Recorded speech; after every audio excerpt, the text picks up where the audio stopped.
আমার নাম রিয়া। রিয়া, বাড়ি কোথায়, জন্ম জেলা? আমার হোম ডিস্ট্রিক্ট পাবনা। পাবনাতে? আর ভাঙ্গুরা থানা। আচ্ছা, এবং আপনি বর্তমানে বয়স কত আনুমানিক? বর্তমানে 24। 24। পেশায় কিছু করছেন? হ্যাঁ। আচ্ছা, কি করছেন? আমি এখন বর্তমানে পুলিশ ডিপার্টমেন্টে আছি। পুলিশ ডিপার্টমেন্টে আছেন, ঠিক আছে। বলুন। আমার শুরু থেকে মনে আছে আর কি, যেখান থেকে আমরা ওইভাবে খুব একটা ধনী ফ্যামিলিও না, আবার খুব একটা যে গরিব ফ্যামিলি সেটাও না। আমার দুটা মা, আমার বড় মা মারা যাওয়ার পরে আমার মা।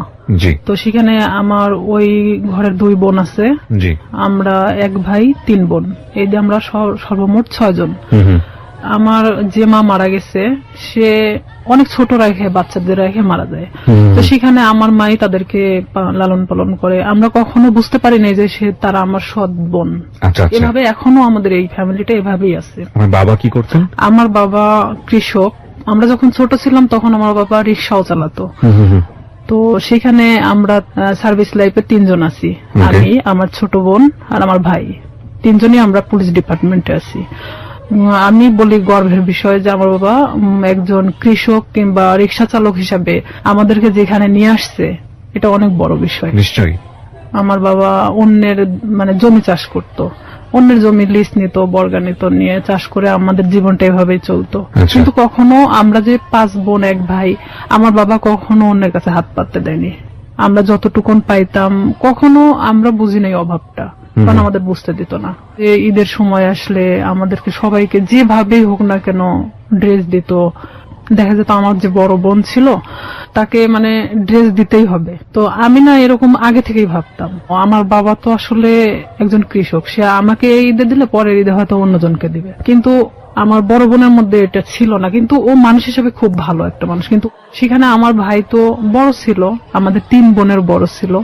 ভাই তো ইচ্ছা করলে কিছু করতে পারতো, কিন্তু সে একটা অন্যরকম কোয়ালিটির। তার সাথে কখনো কথা বলা যেত না, রাগান্বিত, সে যেটা ভাববে সেটাই। তো এরকম দেখা গেল যে সে যখন এসএসসি পরীক্ষা দেওয়ার পরে সে ফেল করে, কারণ অন্যরকম বন্ধু বান্ধবের সাথে মিশতো, বিভিন্ন করতো। তো বাবা অনেক করতো যে আমার তো একটাই ছেলে আর ভবিষ্যৎ প্রজন্ম তো আমার এটাই। আমার বাবা দেখা যেত আমার ওই 2টা বোনকে বিয়ে দিয়ে দিছে, আমার বড় মায়ের, আর আমার বোন যেটা বড় তাকেও বিয়ে দিয়ে দেয়। তো দেখে আমার চাচা কিংবা আমার ফুপারা সবাই মিলে ভালো ভালো দেখে বিয়ে দিছে। দেওয়ার পরে তো এখন থাকলাম আমি। আপনার বয়স কত তখন? তখন আমার বয়স 13 বছর। আচ্ছা। তখন দেখা যেত বিভিন্ন সময় আমাকে বিভিন্ন ছেলেরা দেখতে আসতো, কিন্তু এটা আমি পছন্দ করতাম না।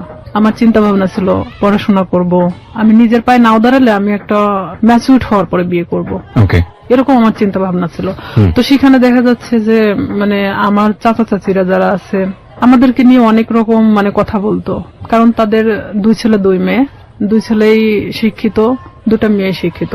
তো সেখানে তাদের চেয়ে আমরা একটু হলেও নিম ছিলাম, কারণ আমার বাবা যখন ছোট ছিল তখন আমার চাচাকে সেই বিয়ে পর্যন্ত সেই পড়াইছে। আমার বাবা ছোট ছিল তারপরও তাকে পড়াইছে আমার বাবা। তো সেখানে আমার ভাইকেও অনেক বোঝানো হয়, সে পড়াশোনা বাদ দিয়ে দেয় অলরেডি, যা তার ভালো লাগে না। ভালো লাগে না, তুমি কিছু একটা করো। আমার বাবার কথা যে কিছু একটা করো, কারণ তোমাকে আমি কত বছর বসায় রাখে খাওয়াবো। আমার ভাই বলে যে আমি কিছু করতে পারবো না, সে একদম চাচাছোলা কথা বলে, বিভিন্ন সময় মাকে মারতে যায়। এক কথায় যে সে অন্যরকম একটা কোয়ালিটির মানুষ। সবার বড় ছিল উনি। হ্যাঁ, উনি কাজ করছে, এগুলো করে, বন্ধু বান্ধবের সাথে মেশে। ও যেখানে 16-17 বছর বয়স, আর ও যাদের সাথে মিশতেছে তাদের 25-26 বছর বয়স। আইসে দেখা যেত কেউ কথা বললে তারাই মারতো ধরে। যেহেতু আমরা ছোট ছিলাম, আমার 5 বোনের মধ্যে আমি সবসময় রুখে দাঁড়াতাম। তো আমি বলতাম, কেন তুমি মাকে মারতে যাবা, দোষটা তো তুমি করছো, তুমি পড়াশোনা করো না, তুমি বন্ধু বান্ধব নিয়ে আড্ডা দাও। তার কথা যে আমি কেন এই কথাগুলো বলবো। তার ইচ্ছা, বাবা থেকে টাকা যাচ্ছে, ওকে দিতে হবে। নেশা করতো না, কিন্তু তাস খেলতো, এটা খেলতো, সেটা খেলতো। আমার বাবা যখন দিত না তখন দেখা যেত যে ও বিভিন্ন সময় মাঠ থেকে নিয়ে যেত, মাকে জোরপূর্বক ভাবে মাঠ থেকে কারাছেড়া করে নিত, এরকম। তো এই সময়টা কি আপনি লেখাপড়া করছিলেন নাকি? আমি তখন স্টাডিং রানিং এ আছি। কোন ক্লাসে পড়ছিলেন তখন? আমি তখন 6-7 এ পড়ছিলাম। আচ্ছা। আমার ভাই প্রতিনিয়ত আমাকে দেখতে পারে না। ও যদি খাইতে বসে সেখানে যদি আমি যাই, ও ওখান থেকে উঠে চলে যাচ্ছে, কিংবা ভাতের প্লেটটা আর ওদি ফেলে দিল, আমি যদি কারোর সাথে কথা বলি, দেখা যাচ্ছে সেটা নিয়ে এসে বাড়িতে তিলকে তাল বানানো হচ্ছে। মানে বিভিন্ন, যেটা ধর্তব্য তুল্যের মধ্যে বলাই চলে না। অলওয়েজ সময় মানে আমার দোষটা খুঁজে বেড়াতো, কারণ আমি সবসময় প্রতিবাদী ছিলাম। আমি আমার বাবার পক্ষে ছিলাম, আমার মার পক্ষে ছিলাম। আমার বাবা যখন কৃষক, উনি যখন মাঠে কাজ করত, আমি হেল্প করতাম। বর্ষার শেষে আপনার রসুন, পেঁয়াজ এগুলো অনেক কিছু গাড়া হয়। ওকে। তো সেই সময় আমি আমার বাবার সাথে গিয়ে আমি ওই পেঁয়াজ রসুন গুলো আমি গাড়তাম। মানে দিনের পর দিন এভাবে আমি জমিতে কাজ করতাম। হ্যাঁ, জমিতে কাজ করতাম। তো এলাকার সবাই বলতো যে এটা যদি অমুকের মেয়ে না হয় ছেলে হতো, ভবিষ্যতে অনেক কাজ হতো। তবে আমি পুলিশ ডিপার্টমেন্টে আসার আগে থেকে আমার স্বপ্ন ছিল যে আমি পুলিশ ডিপার্টমেন্টে জব করব। এটা কেন আপনার স্বপ্ন ছিল? এটা জানি না কেন, নয় যে আমি ছোট থেকে অনেক লম্বা ছিলাম, গ্রামের মানুষ সবাই আমাকে সেনাবাহিনী বলে ডাকতো। তো সেখানে দেখা যেত আমার মধ্যে সেই সময় থেকেই একটা জিনিস কাজ করতো যে আমি একটা ডিফেন্সে জব করব। ডিফেন্সে জব করবেন? আচ্ছা। হ্যাঁ, এটা আমার মধ্যে ইচ্ছা ছিল তখন থেকেই। তো সেখানে আমি যখন বাবার দিকটা দেখতে গেলে আমার পড়াশোনার দিকটাকে একটু হলেও পিছিয়ে যেতে হয়। শুক্রবার সারাদিন আমি আমার বাবার সাথে কাজ করতাম। সে ধান নিয়ে আসতো, আমি তার বোঝা উঠায় দিতাম মাথায় দিয়ে। মানে অনেক দূরে, আমার বাড়ি ছেড়ে না হলে 1-1.5 কিলো দূরে। অথচ আমার ভাই কখনো কাজ করতো না। আমার 5 বোনের মধ্যে আমি মানে সবচেয়ে একজন প্রিয় মানুষ ছিলাম। ওকে। আবার নিরীহ একটা বাচ্চা ছিলাম। তো এর মধ্যে আমি যখন 7-এ, যখন আমি উঠি 7-এ ওঠার পরে, তখন আমি হ্যান্ডবল খেলাতে নাম দেই স্কুলে। তো স্কুলে যখন আমি হ্যান্ডবলের নাম দেই, তখন সেখানে আমি এসএসসি পর্যন্ত খেলাধুলা যখন করছি, তখন আমি কিন্তু রাজশাহী বিভাগ পর্যন্ত খেলছি। ওরে বাবা! আমার ইচ্ছা ছিল যে আমি একসময় খেলোয়াড় হব। আচ্ছা। তো এখান থেকে আমার এক বেস্ট ফ্রেন্ড ছিল রূপা। রূপার বাড়ি আর আমার বাড়ি 2 বাড়ি পরে। তো রূপার সাথে আসলে কেউ মিশতো না, কারণ ওর বাবা নিজে থেকে ওকে গানের জগতে ঠেলে দেয়। গান তো দূরের কথা, ওকে নিয়ে মানে এক ধরনের দেহ ব্যবসা করানো হয়, ওর বাবা নিজেই করাতো, যেটা ওর পছন্দ ছিল না। ও আমার সাথে ডিসকাস করতো। এই জিনিসটা আমার ভাই আরো মানে নিতে পারে না যে কেন আমি রূপার সঙ্গে মিশি। কিন্তু রূপা আমি একই ক্লাসে একই সাথে পড়াশোনা করতাম। বিভিন্ন সময় আমার কাছে আসতো, মানে বইয়ের জন্য কিংবা কোনো কিছুর জন্য। এটা নিয়ে আমার সাথে অনেক সিনক্রেট করতো, আমারে মারতো ধরে। একদিন আমার বইগুলোই পোড়ায় দিছে, যে তোর বই পোড়ায় দিলে তাহলে তোর কাছে আসবে না সে। আমি অনেক কান্নাকাটি করি। পরে আমার বাবা আবার বই কিনা দেয়। রূপার সাথে আমি তখন গভীরভাবে মিশে যাই যে কেন তার সাথে আমাকে মিশতে দিচ্ছে না। আমি তার সাথে মিশতে থাকি। আমি যখন 8-এ উঠবো সেই সময় রূপা হঠাৎ করে একদিন মানে ঘুমের ট্যাবলেট খায়। মানে আপনি জানতেন না ওর ঘুমের ওষুধ খাওয়ার কারণটা কি? ওর ঘুমের ওষুধ খাওয়ার কারণটা আমি জানতাম, আগে থেকে জানতাম, কিন্তু ও যে সেদিন খাবে এটা আমি জানতাম না। কারণ ওর বাবা নিজে থেকে দেখা যেত এমন এমন মানুষকে টাকা নিয়ে তার সাথে থাকতে বাধ্য করতেছে, যেটা হয়তো একটা মেয়ের পক্ষে সম্ভব না। যে রূপা এই জিনিসটা পছন্দ করতো না, আর তারপর ওর বাবা এটাকে বাধ্য করতো, ওর পুরো ফ্যামিলি ওকে বাধ্য করতো। তো সেখানে ও অনেক কান্নাকাটি করতো আমার কাছে আসে। তো এর মধ্যে ও একজনকে পছন্দ করতো, নাম হলো আনন্দ। উনি ছিল হিন্দু, রূপা মুসলমান। ও একজন বিবাহিত ছেলে ছিল। ভালোবাসার প্রলোভন দেখে অনেকদিন ওকে ইউজ করছে। আনন্দ ওকে মানে ফুললি না করে দেয়, তখনও এই কাজটা করছে। তো ও যখন এই কাজটা করবে তার কিছু সময় আগেও আমার কাছ থেকে ঘুরে গেছে। ও যে 2 দিন খাইছিল না এটাও আমি জানতাম না। তো এর মধ্যে গিয়ে ও তো ঘুমের ট্যাবলেট খেয়ে নিছে। নেওয়ার পর পরের দিন সকালবেলা রূপার মা আমাদের বাড়িতে আসছে। আমার মেয়ের কি হয়েছে, আমার ভাই ওখানে বসে। তো বলতেছে ও ঘুম থেকে উঠতেছে না, ওর মুখ দিয়ে টিয়া বের হচ্ছে। আমি কিছুই জানতাম না তখন পর্যন্ত, বিষ খাইছে না ঘুমের ওষুধ খাইছে না কি খাইছে। তখন আমি চলে গেলাম ওদের বাড়িতে। যাওয়ার পরে দেখি যে হ্যাঁ ওর মুখ দিয়ে অনেক গুলটানি বেরোচ্ছে। তখন আমি ওকে অনেক জাগানোর চেষ্টা করি, তো জাগে না। পরে আমি জানতাম না যে ও কি খাইছে। তখন ভাবতেছি যে কে আসলে হসপিটালে নিয়ে যাওয়া উচিত। ওর মা ওর বাবা কি করলো, ওকে উঠায় রাস্তায় ফেলে দিয়ে গেল, যে তোর বেস্ট ফ্রেন্ড মারা গেলে তুই দায়ী। তখন আমার ভাই তো আমার ওখানে খুব মারলো। আমার বাবা আমাকে কখনো গায়ে হাত তোলেনি। আমার বাবা অনেক বকাঝকা দিল, গাল দিল, যে কেন অনেকবার নিষেধ করা হয়েছে ওর সাথে মিশতে, কেন মিশলা। তখন আমি এটাও ভাবতেছিলাম যে আসলে আমার ভুল ছিল, কারণ সে কখন কি করে বসবে, তার লাইফে তো এতটাও ভালো মুহূর্ত নাই। তো ওই মুহূর্তের জন্য ভাবতেছিলাম। তো আবার এটাও ভাবতেছিলাম কোন মানুষের তো জীবনের কারোর সাথে ডিসকাস করা দরকার, সে নাই আমাকেই বেছে নিয়েছিল। এখন আমি অনেক কান্নাকাটি আমি নিজে থেকেও করলাম, যেহেতু আমার ভাই আমাকে মারছে। কোন ক্লাসে তখন আপনি? আমি ক্লাস তখন 8-এ। ক্লাস 8-এ, ওকে। তখন আমি অনেক কান্নাকাটি করার পরে তখন তারপরেও আমি ওকে ছাড়তেছি না, যে ও যদি মারা যায় তাহলে তো এটা তো আমার প্রবলেম হয়ে যাবে। তো আমি আমার বাবাকে অনেক রিকোয়েস্ট করলাম, চলো আমাদের বাড়িতে নিয়ে যাই। এলাকার কিছু ডাক্তার আছে যে ওই যে সাইকেলে করে ডাক্তারি করে বেড়ায়, তো ওনাকে নিয়ে আসা হলো। তখন উনি বলতেছে যে আসলে ওকে হসপিটালে ভর্তি করা উচিত, ওকে এখানে রাখলে মারা যেতে পারে। তখন আমরা নিজে থেকে তাকে হসপিটালে ভর্তি করি। তার 3 দিন পরে সে একটু স্বাভাবিক হয়। তখন আমি ওকে ওখানেই জিজ্ঞেস করি, রূপা কেন তুমি এটা করছো, আর তোমার জন্য তোমার ফ্যামিলি আমাকে হ্যারেস করতেছে। রূপা ও তো তখন খুব একটা ভালো কথা বলতে পারতো না। রূপা বলতেছে যে কেন আমাকে এই ধরনের কাজ করাতে বাধ্য করা হয়। তো এখানে এলাকার লোকজনও ওনাদেরকে এক ঘরে করে রাখছিল। যে লোকটার সাথে এটা করা হয়েছিল সে লোকটা এসে ওর বাবা চাপ দিছিল টাকার জন্য, যে যেহেতু তার মেয়ে এটা করবে না তাহলে তো 10,000 টাকা নিছে, টাকাটা তো ফেরত দিতে হবে। ও যখন ঘুমের ট্যাবলেটটা খাইছে, খাওয়ার আগে অনেক মারা হয়েছিল, পুরো শরীরটা ফাটানো ছিল। পরে ও আমাকে বললো যে দেখ আমাকে এভাবে মারছে, আমি কেন বাঁচতে থাকবো। আর তা আমি ওকে ডিরেক্টলি এভাবে বললাম যে তুই ঘুমের ট্যাবলেট কেন খালি, তুই তো বাঁচতে আছিস, পারলে মারা যাতিস, তো এইভাবে বেঁচে থাকিস, মারা যাওয়াটা অনেক ভালো না। তো ওরা হলো 2 বোন, সেখানে আমার বাবা যদি 5টা মেয়েকে পালতে পারে, সে কেন 2টা মেয়েকে পালতে পারবে না? তার বাবার জমি আছে, কিন্তু আমার বাবার তো কোনো জমি নাই। তাকে আমি এই কথাগুলো বোঝাতে থাকি যে রূপা দেখো, তুমি নিজে থেকে এখন নিজেকে দাঁড়ানো শেখো। তো সেখানে রূপা বাড়িতে আসে, ও ওখান থেকে চলে যাওয়ার সিদ্ধান্ত নেয়, যেখানে ইচ্ছা চলে যাবে।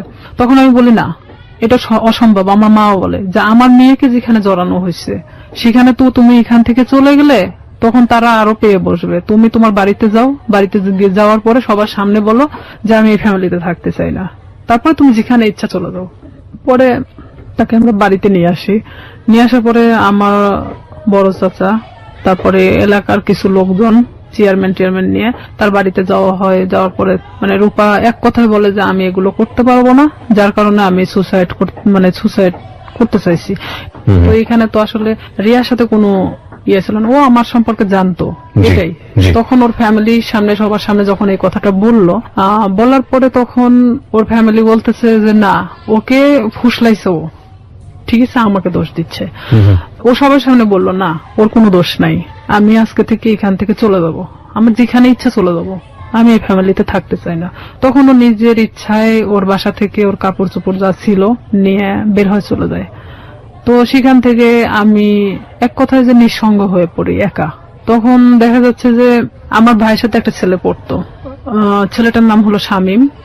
তো এই শামীম, আমি তাকে তখন ভাই বলে ডাকতাম, যেহেতু আমার ভাইয়ের ফ্রেন্ড।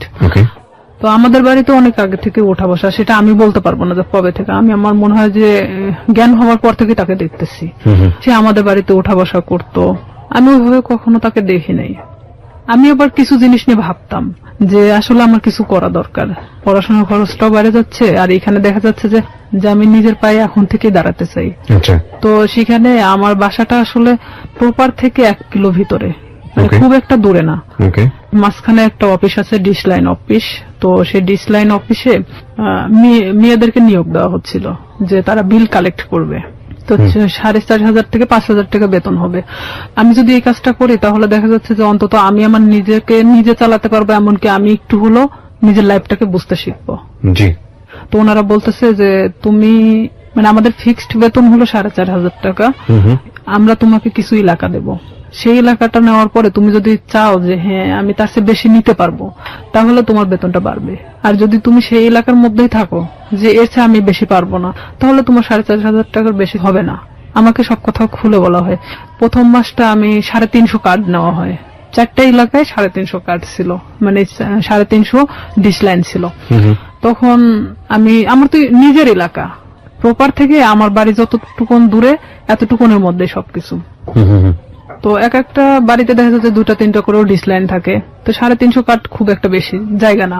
আমার ভাই এটা পছন্দ করতো না, কিন্তু আমার বাবা পছন্দ করতো। তো সেখানে আমি যখন এই কার্ড নিয়ে প্রথম বাড়ি বাড়ি যাই, তাদেরকে আমি বলে আসি যে দেখেন আমি তো প্রত্যেকদিন আসতে পারবো না, হয়তো একটা এলাকায় আমি একদিন করে ঢুকবো, আপনারা একটু টাকাটা রাইখে দিয়েন, বেশি তো না 100 টাকা করে রাইখে দিয়েন, আমি এসে নিয়ে যাব। তো আমি এভাবেই যখন বিল কালেক্ট করতে থাকি, আমার দেখা যেত যে মাসে 3 দিন বের হলেই হয়ে যেত। আমি ইচ্ছা করলে আরো মানে জায়গা নিতে পারি। ডিশ লাইনে আপনি মেয়ে হয়ে হয়ে বিল কালেক্ট করতেন, কোনো হ্যাঁ, সমস্যা হতো আমাদের না? ওখানে সবাই মানে সব মেয়েরা করে মেয়েরা সব কাজ? করে। আচ্ছা আচ্ছা, ওকে, খুব ভালো তো। হ্যাঁ, তো আমি আমার স্কুল শেষ করে আমি যখন হাঁটে আসতাম ওই এলাকা দিয়ে, তখন আমি ওই বিল কালেক্ট করতে করতে চলে আসতাম। এটা শামীমের বাড়ির মধ্যেও পড়ছে আমার এলাকাটা। জি। তখন শামীমের বাসা তো ওই ডিশ লাইনের অফিস থেকে 200-300 গজ দূরে হবে। একদিন হঠাৎ করে শামীম আমাদের বাড়িতে আসে। উনি আমার- কি মানে সম্পর্কে কি হতো আপনাদের? সম্পর্কে আমার ভাইয়ের বন্ধু। আপনার ভাইয়ের বন্ধু হতো? হ্যাঁ। ওকে। ওইভাবে চিনা, কিন্তু আমি কখনো কথা বলতাম না। হঠাৎ যদি কথা বলতাম মানে ভাইয়া হিসাবে কথা বলতাম। সে আমার 10 বছরের সিনিয়র ছিল। উনি আমাকে একদিন এসে খোঁজ করে আমার মার কাছে। মাকে এসে বলতেছে যে রিয়া কোথায়? তো আমার মা বলতেছে ভিতরে আছে। এখন আমাকে ডাক দিল, আমি আসলাম। তো বলতেছে যে তোমার নাম্বারটা দেওয়া যাবে? তো বললাম কেন? আমার মার সামনে বলতেছে। তো বললাম কেন? তো বলতেছে যে আসলে আমার তো 2 মাসের বিল দেওয়া হয় নাই, তো আমি তো এই মাসেও দিতে পারবো না। তো যখন দিব তখন তোমাকে আমি ফোন দেবো। তো বললাম ঠিক আছে। যেহেতু ভাইয়ের বন্ধু, সেখানে তো আমি কখনো এ ধরনের কোনো কিছুই ভাবি নাই তাকে নিয়ে। আমাকে যেদিন নাম্বারটা নিয়ে গেছে তার পরের দিন রাত্রে ফোন দেয়। এটা হলো 2007 সালের ঘটনা। আমি তখন ক্লাস 8 এর শেষের দিকে। আমি ফোনটা রিসিভ করলাম। রিসিভ করার পরে সে কথা বললো না। আর আমি ওনার নাম্বারটা চিনতামও না। কথা বলে না। তো 2-3 বার আমি ফোনটা রিসিভ করলাম। রিসিভ করার পর তখন রাত 12টা বাজে। আর 2007 সালের ওদিকে 12টার পরে যে 25 পয়সা মিনিট ছিল, তো সেই সময় ও আমারে ফোন দিত। তো ফোন দিত, আমি কথা বলি যে কে কে এরকম বলতাম। আর তখন ওইভাবে আসলে ব্ল্যাক লিস্ট এটা সেটা বুঝতামও না। জি। তো ওইভাবে তো ফোনটা ব্ল্যাক লিস্টও করতে পারতেছি না। এখন আমি তো বারবার বলতেছি কি আপনি কথা বলেন না কেন? তো হঠাৎ করে অন্য একটা নাম্বার থেকে ফোন দিছে। তো এখন বলতেছে রিয়া আমি শামীম। আমি বলতেছি কোন শামীম? তো বলতেছে যে তুমি আমাকে চেনো না? আমি বললাম না। তো আমি তখন বুঝতে পারছি যে শামীম বলতে তো উনি হবে। তো আমি বলতেছি না, আমি তো ঠিক চিনলাম না, আপনি কে? তো বলতেছে যে আমি তোমার ভাইয়ের বন্ধু। তো আমি বললাম, হ্যাঁ বলেন। তো এত রাত্রে ফোন দিচ্ছেন কেন? তো বলতেছে যে তোমার সাথে আমার কিছু কথা ছিল। তা আমি বললাম ঠিক আছে বলেন, সমস্যা নেই। তো বলতেছে যে তোমারে কেউ একজন পছন্দ করে। তো আমি জানতাম, আমার এক ক্লাসমেট ছিল, ওর নাম ছিল হামিদুল। তো ও আমাকে এর আগে ঠিক 4-5 দিন আগে ও আমাকে মানে প্রপোজ করে, যেটা আমি অ্যাকসেপ্ট করি না। না করাতে তো আমি ভাবলাম যে ওরই বাড়ির পাশের, আবার ভাবলাম যে হয়তো ওকে ওই কথাটা বলছে, যার কারণে আবার আমাকে এটা জানাচ্ছে। তো আমি বলতেছি আমি জানি যে কে। তো বলতেছে কে? তো বললাম হামিদুল। আমি ওকে পছন্দ করি না, ওকে নিষেধ করে দিন, ও যেন আমাকে এই ধরনের মানে প্রস্তাবনা না দেয়। তখন বলতেছে আমি তো এটা জানতাম না যে হামিদুল তোমাকে পছন্দ করে। তা আমি বলতেছি তাহলে আপনি কার কথা বলতেছেন? তো বলতেছে যে আমি আমার নিজের কথাই বলছি। সে ডিরেক্টলি এভাবে বলতেছে যে আমি আমার নিজের কথাই বলতেছি। সে যখন এইভাবে বলতেছে যে আমি আমার নিজের কথা বললাম, তখন আমি এক মুহূর্তের জন্য চুপ হয়ে গেছি যে সে কি বলে, এটা কি আদৌ সম্ভব যে আমার ভাইয়ের বন্ধু, তারপরে আমার চেয়ে 10 বছরের সিনিয়র? তো আমি সেখানে না বলে দিই যেটা ভাই কখনোই সম্ভব না। কারণ আপনি বলা চলে যে এটা বড় ফ্যামিলির ছেলে, সেখানে আমি কিন্তু এটাতে রাজি না, আপনি অন্য কোথাও দেখতে পারেন। আমি ডিরেক্টলি এভাবে বলে দিলাম। কারণ তখন পর্যন্ত আমার মধ্যে ইচ্ছা ছিল যে আমি শুধুমাত্র বড়ই হব, নিজের লাইফে এমন কিছু করব যেটা হয়তো সবার কাছে আমি উঁচু গলায় বলতে পারবো যে আমি লাইফে এত কষ্টের পরও এখানে এসে দাঁড়াইছি। তো সেখানে ওর সাথে আমি ওখানেই শেষ করে দেই কথা। শেষ করে দেওয়ার পর আমি ওকে বলি যে আপনি আমাকে কখনো ফোন দিবেন না, আর যদি ফোন দেন তাহলে কিন্তু আমার ভাইকে বলে দেব। তখনও বলে যে না, বলার দরকার নেই, আমি কখনো ফোন দিব না। পরে আমিও চুপচাপ থেকে যাই, যেহেতু এটা তার আর আমার মধ্যে কথা হয়ে গেছে, আর সে তো আমাকে ফোন দিবে না বলছে। তো পরে যখন ও তার 5 দিন পরে আমারে ফোন দেয়, আমি তখন একটা এলাকাতে ছিলাম, মানে বিলটা উঠাচ্ছিলাম, সেই সময় আমারে ফোন দিছে অন্য একটা নাম্বার থেকে। তার যে কতগুলো নাম্বার ছিল আমি নিজেও বলতে পারি না, তার অনেক নাম্বার ছিল। সে বিভিন্ন সময় বিভিন্ন নাম্বার থেকে আমাকে ফোন দিত। আর বিভিন্ন ছেলেদের সাথেও কথা বলাতো, মানে হঠাৎ করে একটা অন্য কণ্ঠ। আমি যখন মানে বলতেছি কে আপনি, এটা সেটা জিজ্ঞেস করতেছি, তখন দেখা যাচ্ছে যে আবার ফোনটা মানে নিছে, নেওয়ার পরে বলতেছে আমি অমুক। তা আমি যখন বললাম যে আচ্ছা আপনি এরকম কেন করতেছেন আমার সাথে, পরে ও এটা নিয়ে বলতেছে যে আমি সিরিয়াস, তোমাকে পছন্দ করি। তো আমি বললাম ঠিক আছে, পছন্দ যখন করেন এটা তো আসলে পছন্দের বিষয় হলো এমন একটা জিনিস থাকে, সেটা হলো যে কিছু জিনিস আছে যে সুন্দর, কিন্তু সেটা আমার জন্য না। ওকে, তো সেখানে আপনি একটা বড় লোক ফ্যামিলির ছেলে, আপনার সাথে সম্পর্ক হওয়াটা আমার জন্য অনেক ওই ছিঁড়া কাঁথায় শুয়ে লাখ টাকা স্বপ্ন দেখার মতো। এটা কখনোই সম্ভব না। পরেও আমাকে বলে যে না, আমি সত্যি সিরিয়াস বলতেছি, আমি তোমাকে খুব পছন্দ করি। পরে আমি পুরোপুরি সিম কার্ডটাই চেঞ্জ করে দিই।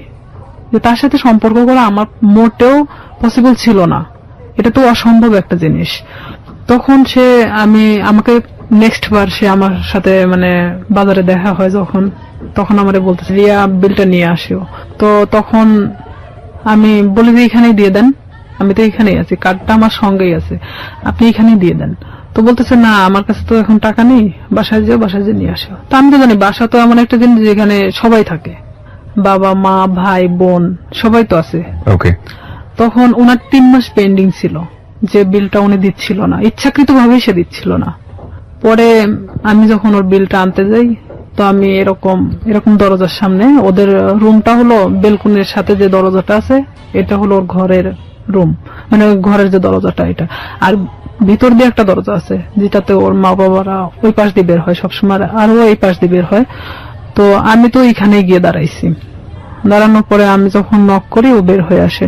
বের হয়ে আসার পরে তখন আমি কার্ডটা বের করে বললাম যে ভাই বিলটা দেন। তখন আমি জানতাম না ওর বাসায় লোক ছিল না।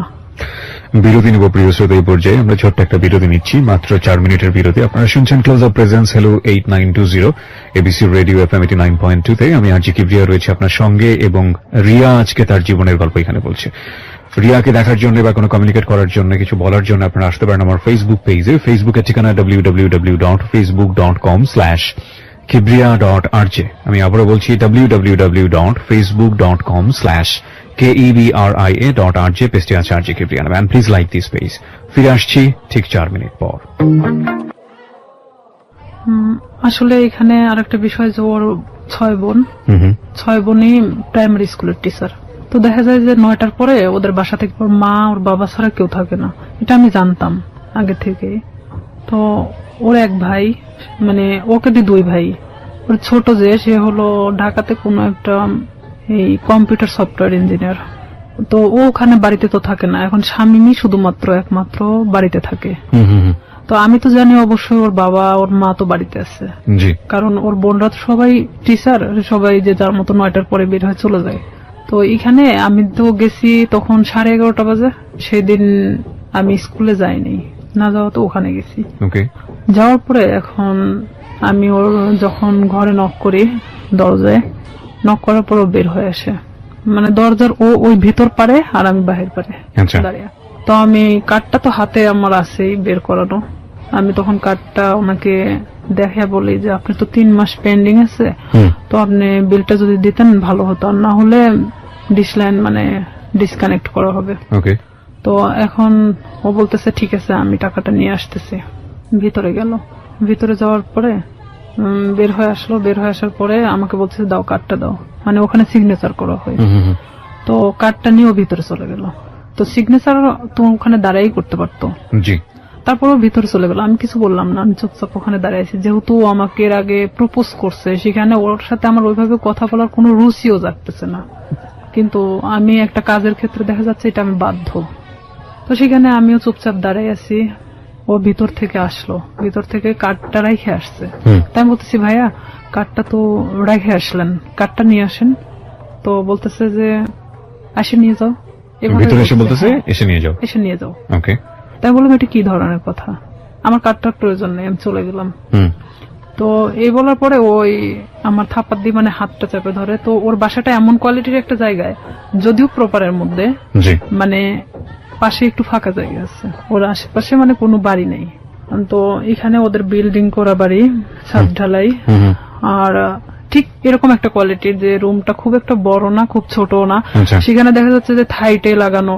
তো সেখানে যদি ভিতরে থাই গ্লাস গুলো লাগানো, তো এখানে যদি ভিতরে একজনকে নিয়ে যাওয়া হয়, বাহিরে কিছু শুনতে পাবে না। ও আমাকে যখন হাতটা মানে থাপ্পা দিয়ে মানে এভাবে ধরে ফেলে, তখন আমি মানে ওর দিকে একবার তাকাই। ও কি করলো, আমার বাম হাত দিয়ে মানে আমার মুখটা চাপ দিয়ে ধরার পরে এক ধাক্কা দিয়ে মানে ওর ভিতরে, দরজার ভিতরে ঢুকায় দেয়। যেহেতু আমি দরজার সামনে দাঁড়াইছিলাম, তখন আমি ভিতরে যাওয়ার পর আমি বলতেছি যে আপনি কেন এগুলো করতেছেন, এটা কেন করতেছেন? আমি তো আপনাকে পছন্দ করি না, আর আপনি আমাকে মানে প্রপোজ করছেন। প্রপোজ করার মানে কি এটা যে আপনাকে সে বাধ্য মানে আপনার সাথে সম্পর্ক করতে?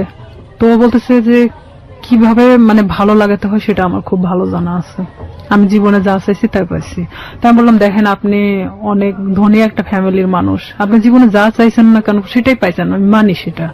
তো এইভাবে মানে আমি যখন ওর সাথে মানে বলতে থাকি কথাগুলো, কারণ আমি জানি যে বাহির থেকে কিছু শোনা যাবে না, এটা আমিও নিশ্চিন্ত ছিলাম।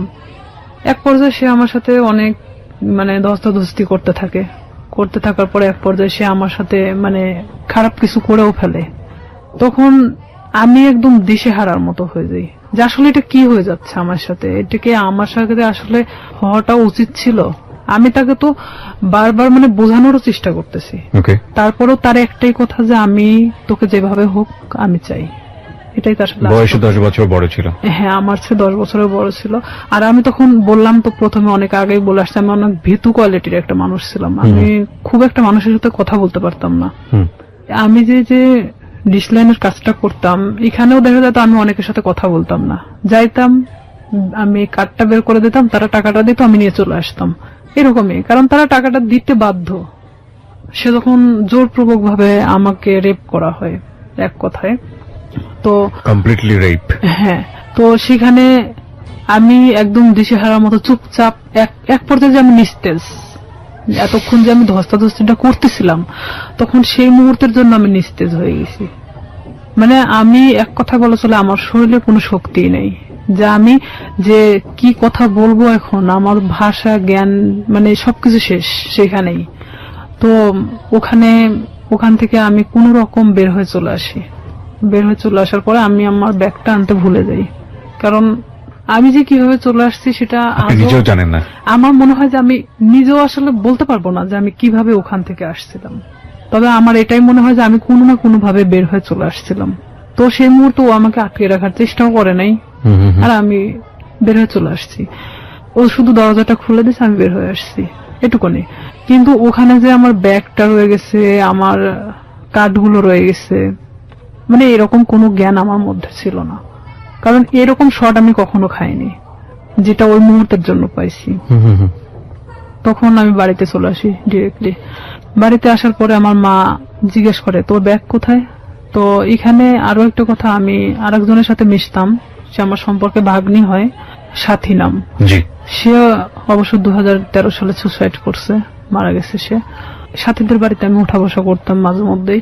তো আমি মারা এভাবে বলতেছি, মা আমি মনে হয় সাথীদের বাড়িতে রেখে আসছি, কিন্তু আমি কিন্তু শিওর না, আমি এমনি তাকে বোঝানোর জন্য যে আমি সাথীদের ওখানে মনে হয় ব্যাগটা রেখে চলে আসছি। তাই আমার মা কিছু বললো না, কারণ সাথীদের বাড়ি আমার বাড়ি থেকে 5-6 বাড়ি দূরে।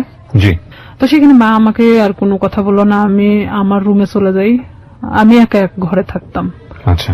তো আমি আমার রুমে ঢোকার পরে চুপচাপ একা একা কান্না করি, কারণ আমি এই কথাগুলো আমি কারোকে বলতেও পারতেছি না, কারণ এটা সম্ভব না। এখনকার লাইফে হয়তো সম্ভব, কারণ এখন আমরা অনেকটাই বুঝতে শিখছি, অনেকটা প্রতিবাদী হওয়া শিখছি, কিন্তু আজ থেকে 2007 সাল মানে অনেকটা দূরে ছিল। আর তখন গ্রামের মানুষ মানে এগুলো নিয়ে অনেক ভয় পেত, যে আমার সাথে ঘটে যাওয়া ঘটনা যদি আমি কারোকে প্রকাশ করি, লাইফে আমারই অনেক ক্ষতি হবে। দেখা যাবে আমাকে অনেকেই বলবে যে রেপিস্ট একটা মেয়ে, এ ধরনের ইঙ্গিত করবে। যার কারণে আমি চুপচাপ মানে কোনো কথা না বলে কারোকে বলি নাই, আমি সব নিজের মধ্যে রাখি।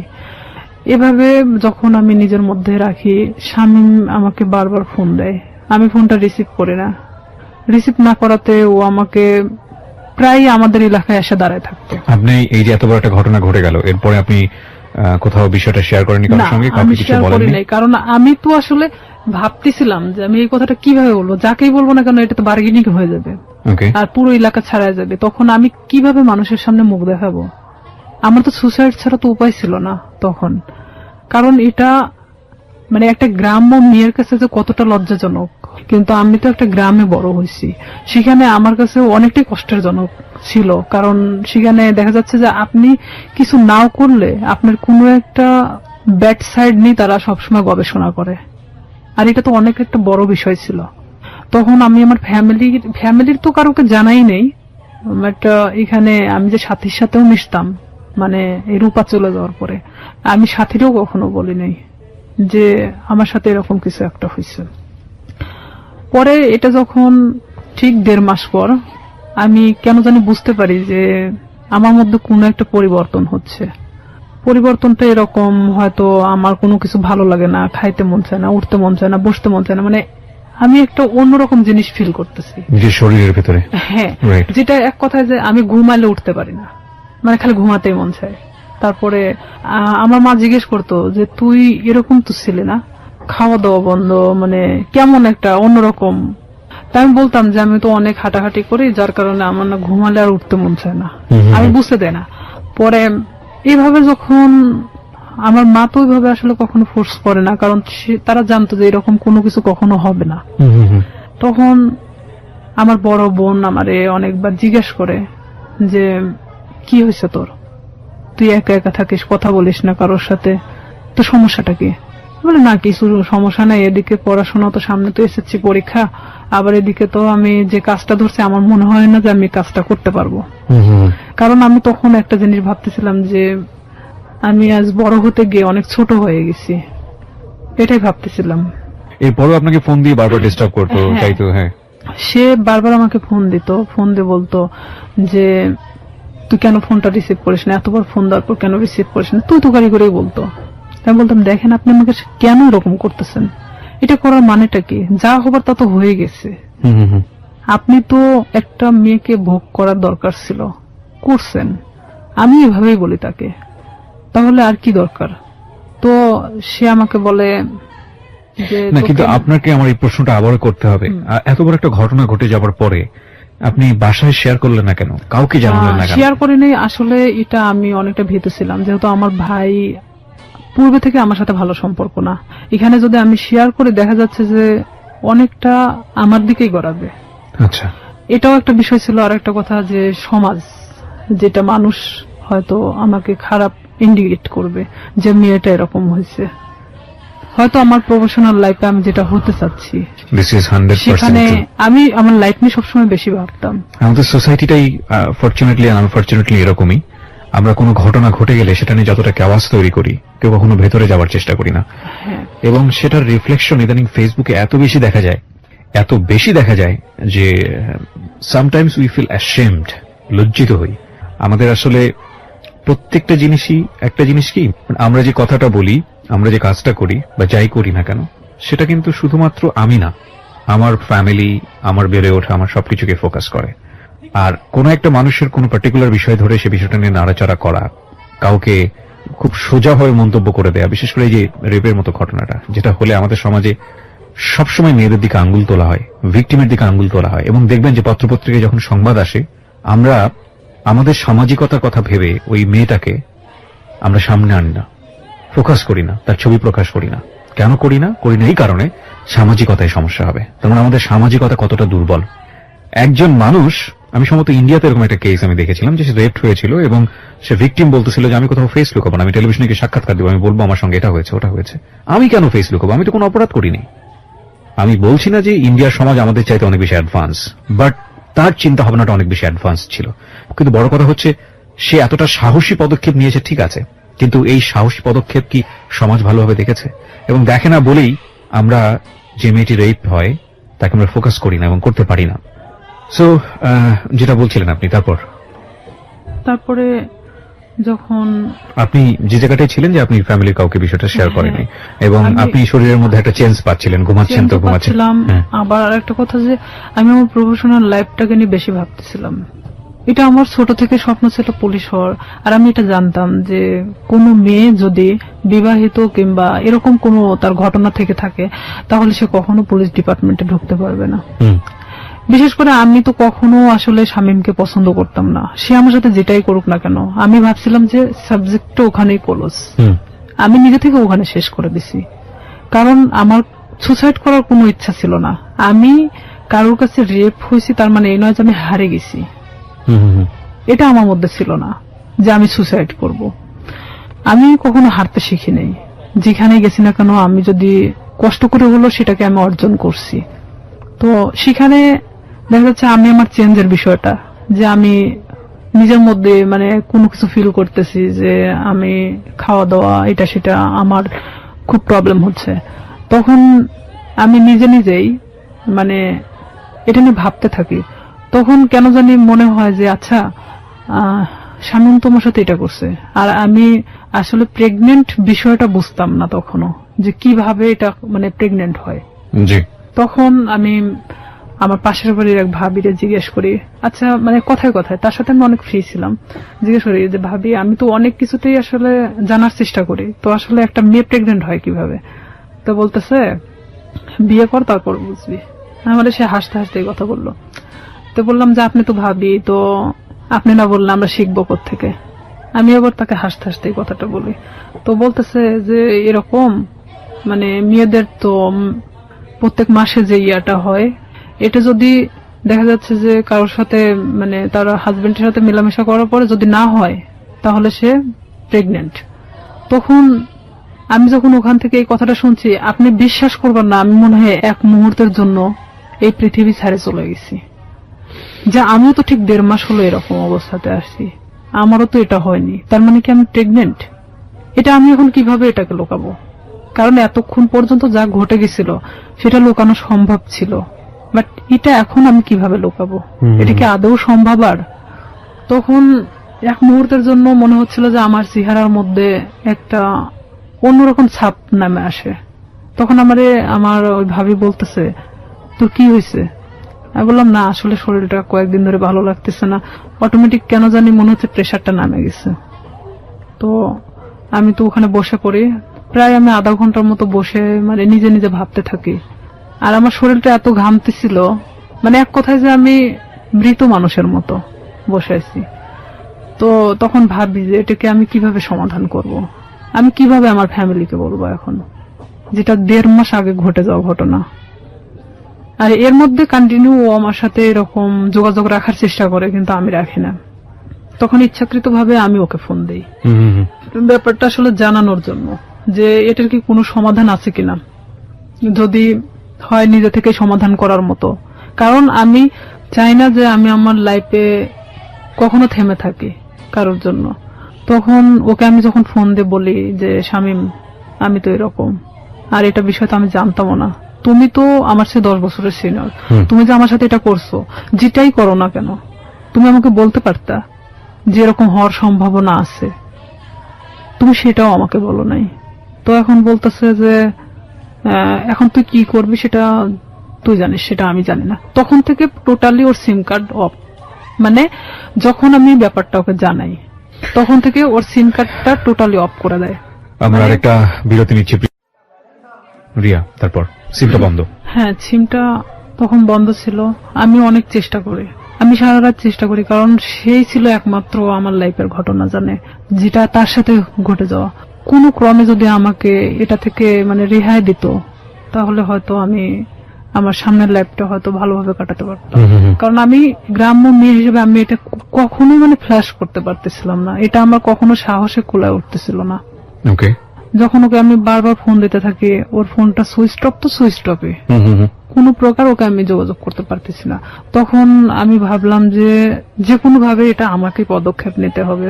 তখন পরের দিন সকালবেলা মানে আমি পুরোটাই আনবো না, এক কথায় যে মানে পাগল বলা চলে, আমার মা খাইতে বললো আমাকে, আমি না খেয়ে বের হয়ে গেলাম বাড়ি থেকে।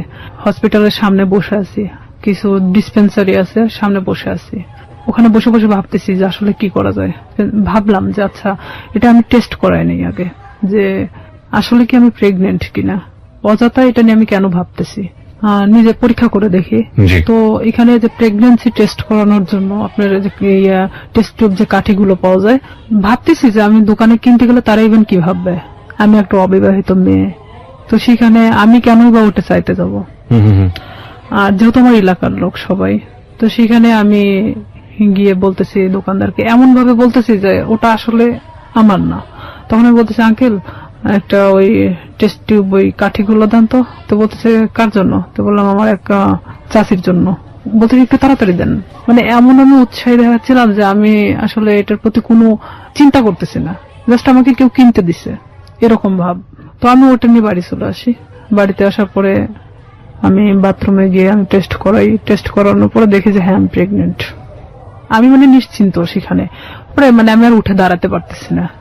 যতটা মানে এটা নিয়ে নিশ্চিন্ত হচ্ছি, এতটা মানে আমি নিজে থেকে মানে নর্মাল হয়ে পড়তেছি। যেহেতু আমি এটা নিশ্চিত হতে পারছি, এখন এটাকে কিভাবে সমাধান করতে হবে সেটা ঠিক আমাকেই করতে হবে। আমি যে দোকান থেকে ওটা নিছি, তো ওই দোকানে গিয়ে আমি বললাম যে আঙ্কেল, মানে যার জন্য কাঠিটা নেওয়া হয়েছিল আমার সে চাচি হয়, তো ওনার তো 1 বছরের একটা বাচ্চা আছে। তো আসলে এটা সত্যি যে আমাদের চাচিমার 1 বছরের একটা বাচ্চা ছিল। আমি বলতেছি ওনার তো 1 বছরের একটা বাচ্চা আছে, তো উনি আবার তো প্রেগনেন্ট, তো উনি এটাকে অ্যাবর্শন করাতে চাচ্ছে। তো বলতেছে কয় মাস? তো বললাম যে সঠিক তো আমি জানি না। তো বলতেছে যে তুমি শুনে আসিও, তাহলে সেই অনুযায়ী মানে বলা যাবে। তো আমি সেই মুহূর্তের জন্য ভাবলাম যে আসলে এটা আমার একদিন ওয়েট করাটা উচিত, যেহেতু এখানে পুরোটা আমি নিজেকে এড়ানোর চেষ্টা করতেছি। পরের দিন সকালে আবার যাই, যাওয়ার পরে বলতেছি যে আমার কাছে বলা হয়েছে 1.5 মাস। তো বলতেছে যে 1.5 মাস হলে আসলে তো আসলে এইভাবে তো এগুলো খুব সেন্সিটিভ একটা জিনিস, অনেক রিস্কি হয়ে যায়। তো থাক না, 1 বছরে যেহেতু বাচ্চা আছে এটা থেকে যাক, সমস্যা কি? তা আমি বলতেছি আসলে আমার চাচাও তো খুব একটা ভালো দেখে না, তো ওই ক্ষেত্রে আসলে চাচি চাচ্ছে না যে বাচ্চাটা রাখুক। তো এইখানে আমি বলতেছি না, আসলে আমাকে তো খুব জোর করে বলছে যে বাচ্চাটা সে রাখবেই না। তো সেখানে যদি আপনি পারতেন ওষুধটা দিলে উপকার হতো। তো আমি আসলে সেভাবে উৎসাহ দেখাচ্ছি না, কারণ এখানে দেখাতে গেলে দেখা যায় যে নিজেরটা একটু মানে বেশিটা বাড়ায় আসে। তখন আমি 2-3 বার রিকোয়েস্ট করার পরে তো বলতেছে যে আসলে এটা তো কোনো খুব হাই রিস্ক, তো প্রেগন্যান্সি থেকে থাকে তাহলে কি উনি নিশ্চিন্ত? তো বললাম হ্যাঁ নিশ্চিত যে প্রেগন্যান্ট উনি। ওষুধ আমাকে দিল, দেওয়ার পর বলতেছে এই ওষুধগুলো ওনাকে 4টা ওষুধই একসাথে খেতে বলবেন, 12 ঘন্টার মধ্যে এটা অ্যাবর্শন হয়ে যাবে, কিন্তু ব্লিডিং হতে থাকবে। এটা কিন্তু ওনাকে এই ব্লিডিংটা নিয়ন্ত্রণ করার জন্য তাকে কিন্তু ট্রিটমেন্ট নিতে হবে, আমাকে এই কথা বললো। আমার চিন্তা যে আমি খাওয়ার পরে যদি অ্যাবর্শন হয়ে যায় তারপর আমি মারা গেলে যাক, বাঁচি মরি ওটা কোনো সমস্যা নেই। হ্যাঁ, আমি তখন চিন্তা করতেছি যে যেটাই হোক না কেন আমি যে কোনো ভাবে বোঝাতে পারবো তাদেরকে যেটা আমার নর্মালি এটা আমার হয়ে গেছে। তখন আমি বাড়িতে চলে আসি। বাড়িতে আসার পরে আমি এই জিনিসটা রাত্রেবেলা খাই। খাওয়ার পরে আমার ঠিক রাত 12টা 12:30টার দিকে আমার পেটে অনেক পেন করে, অনেক ব্যথা করতেছিল। আমি কিছুতে মানে ঠিক থাকতে পারতেছিলাম না। এদিকে আমি তো আমার একা এক রুমে থাকি, আমি অনেক কান্নাও করতেছিলাম, কিন্তু কারোকে আমি বুঝতে দিচ্ছিলাম না তাহলে কতটা কষ্ট পাচ্ছিলাম ওই মুহূর্তের জন্য। তারপরেও আমি বারবার শামীমের ফোন লাগাচ্ছিলাম যে এখনো যদি ওকে আমি ফোনে পাই। ওকে আমি কোনো মতে ফোনে পাচ্ছিলাম না। মানে আপনি কি করবেন? ওকে তো আপনি লাভ করতেন না। আমার রাগ হচ্ছিল প্রচন্ড, যার কারণে আমি ওরে ফোন দিচ্ছিলাম। পরে এভাবে যখন রাত 12টা 12:30টার দিকে আমি বুঝতে পারি যে হয়তো আমার ইয়াটা হয়ে গেছে, তখন আস্তে আস্তে আমার ব্যথাটা কমে আসছিল। আমি যখন বিছানা থেকে উঠে দাঁড়াইছি আমার পুরো এতটাই ব্লিডিং হয়েছে যে বলা চলে যে অনেকটা কথা বলতে পারতেছি না। পাশের রুমে আমার বড় বোন থাকতো, তো আমার বড় বোনকে একবার ডাক দিলাম, তারা তো গভীর ঘুমে আছে। 2-3 বার ডাক দেওয়ার পরে শুনলো, শোনার পর বলতেছি কি হয়েছে? তো বললাম আমি না খুব অসুস্থ। তা আমি শুধু দরজাটা খুলে দিয়ে চলে আসলাম। আয়সা আমি মানে কোনো মতে ঠিক থাকতে পারতেছি না, মানে আমার পেটের ব্যথাটা নাই, বাট এত পরিমাণ ব্লিডিং হচ্ছে যে আমার শরীর থেকে বলা চলে যে সব রক্ত বের হয়ে গেছে। পরে আমার বড় বোন, ও তো তখন প্রেগনেন্ট ছিল, পুরো প্রেগনেন্ট, তখন বাচ্চা হওয়ার জন্য আমাদের বাড়িতে আসছিল। আমার যে ব্লিডিং হচ্ছে মানে এটা তো অনেক নার্ভাস ছিল যে কেন এটা হলো। তখন ও দৌড়ে গিয়ে মাকে ডাকে, মায়ের রুম থেকে মা উঠে আসে, আমার বাবা উঠে আসে, আমার ভাইও আসে। তখন আসে বলতেছে হঠাৎ এরকম কেন হলো। তো এখানে আমি বললাম আমি জানি না, আমি তো ঘুমাচ্ছিলাম, হঠাৎ আমি এটা মনে হলো যে আমি বাথরুমে যাব, তো ওঠার পরে দেখি যে এই অবস্থা, কিন্তু কেন হয়েছে আমি বলতে পারি না। এই বলার পরে মানে আমি অনেক মানে থরথরে কাঁপতেছিলাম, কারণ আমার শরীরে কোনো রক্ত নাই। তখন আমি মানে আমার মৃত্যুর 1 সেকেন্ড আগে আমি কারোর কাছে ছোট হতে চাচ্ছি না, যে আমি কখনোই যে আমি যে রেপ হয়েছি এই কথাটা আমি কাউকে বলতে চাচ্ছি না, কোনো মতেই না। তখন আমার বড় চাচি আসে, আসার পরে সে বলতেছে যে ওর তো যেভাবে ব্লিডিং হচ্ছে তাতে তো ওকে বাঁচায় রাখা কঠিন হয়ে যাবে। তো আমার মা তো ডিম সিদ্ধ দিল, যে ডিম তো একটা শক্তিশালী জিনিস, দুধ ডিম আমারে খাওয়ানোর চেষ্টা করলো। তো আমি ওই মুহূর্তের জন্য খাইলাম, কারণ ওই মুহূর্তে আর আমার রুচিতে সমস্যা ছিল না। মানে আমার যে একটা খাবার প্রবলেম ছিল, এই প্রবলেমটা তখন ছিল না। পরে আমাকে তো হসপিটালে নিয়ে যেতে চাইলো, কিন্তু আমি কোনো মতে হসপিটালে যাচ্ছি না। যে আমি যদি হসপিটালে যাই, আর ওই যে ডাক্তারের থেকে আমি ওষুধটা নিয়ে আসছি, ডাক্তার বলতে ডিসপেন্সারি থেকে, সেই ডিসপেন্সারিটা ছিল ঠিক হসপিটালের গেটের সামনেই। আমার কথা আমার মৃত্যু হয়ে যাক, কিন্তু আমি কখনোই হসপিটালে যাব না। আমি এক কথায় আমার মাকে বলেছিলাম যে না, ওখানে গেলে আমাকে ইনজেকশন দিবে। আমি মানে ওর সিরিঞ্জকে খুব ভয় পেতাম ছোট থেকেই। মা বলতে কি আমার সবাই জানতো যে আমি সিরিঞ্জ অনেক ভয় পাই। আমি বলতেছি না, ওখানে গেলে ডাক্তার আমাকে ধরে ইনজেকশন দিবে, আমি থাকতে পারবো না, আমি মারা যাবো। তার চেয়ে বরং আমি এখানে মারা যাই। আমি কিছুতেই মানে হসপিটালে যেতে ইচ্ছুক না। পরে এর মধ্যে এক ডাক্তারকে নিয়ে আসা হলো, আমার বাবা গিয়ে নিয়ে আসলো। নিয়ে আসার পরে এখনো কিছু বলে নাই যে সেই দিন কি বুঝতে পারছিল কিনা যে আমি কি করছি। সে বলতেছে এটা হঠাৎ করে হওয়ার তো কোনো মানেই হয় না, এটা আসলে টেস্ট করানো দরকার। তখন আমি বলতেছি না, আমি টেস্ট করাবো না। তো বলতেছে কেন? আমি বলতেছি যে আচ্ছা, এটা সিম্পল একটা জিনিস, দেখবা কাল ঠিক হয়ে গেছে। তখন আমার মা বলতেছে তোর প্রবলেমটা কি, তুই কেন এগুলোকে টেস্ট করাতে চাচ্ছিস না? আমি বলছি হ্যাঁ ঠিক আছে, টেস্ট করাবো, কিন্তু আমাকে যদি কোনো ওষুধ দেয় আমি খাবো, কিন্তু আমাকে যদি কোনো ইনজেকশন দেওয়া হয় আমি কিন্তু নিব না। মানে তাদেরকে আমি শুধু ইনজেকশনের ভয়টা দেখাচ্ছিলাম। তো বলতেছে আচ্ছা ঠিক আছে।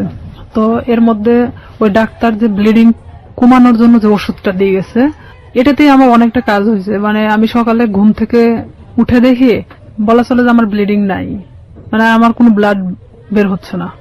তখন আমি মাকে বললাম, মা আমার তো আর কোনো সমস্যা হচ্ছে না, তো আমার তো আর হসপিটালে যাওয়ার দরকার নেই।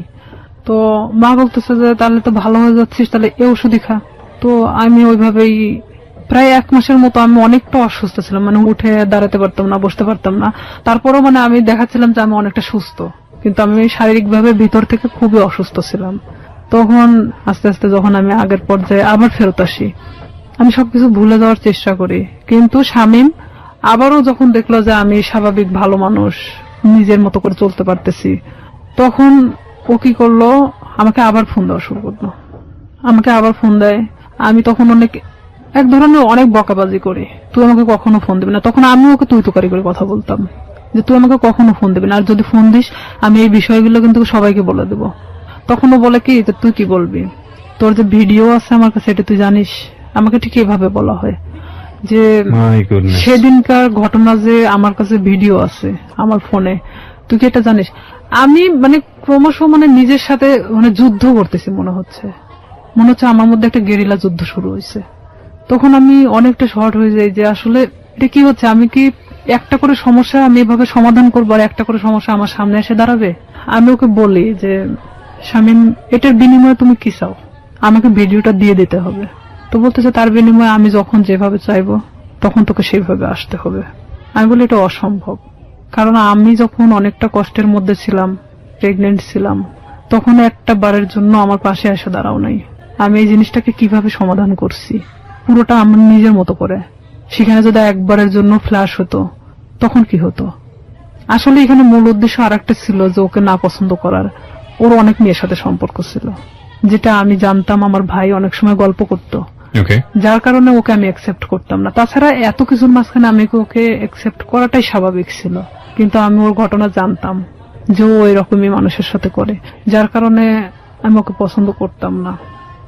তখন ও বলে কি, তুই যদি কালকে সকালে আমার বাসায় না আসিস, আমি তাহলে তো কিন্তু এই ভিডিওটা দেখবি যে কালকে বিকেলবেলা সবার হাতে চলে গেছে।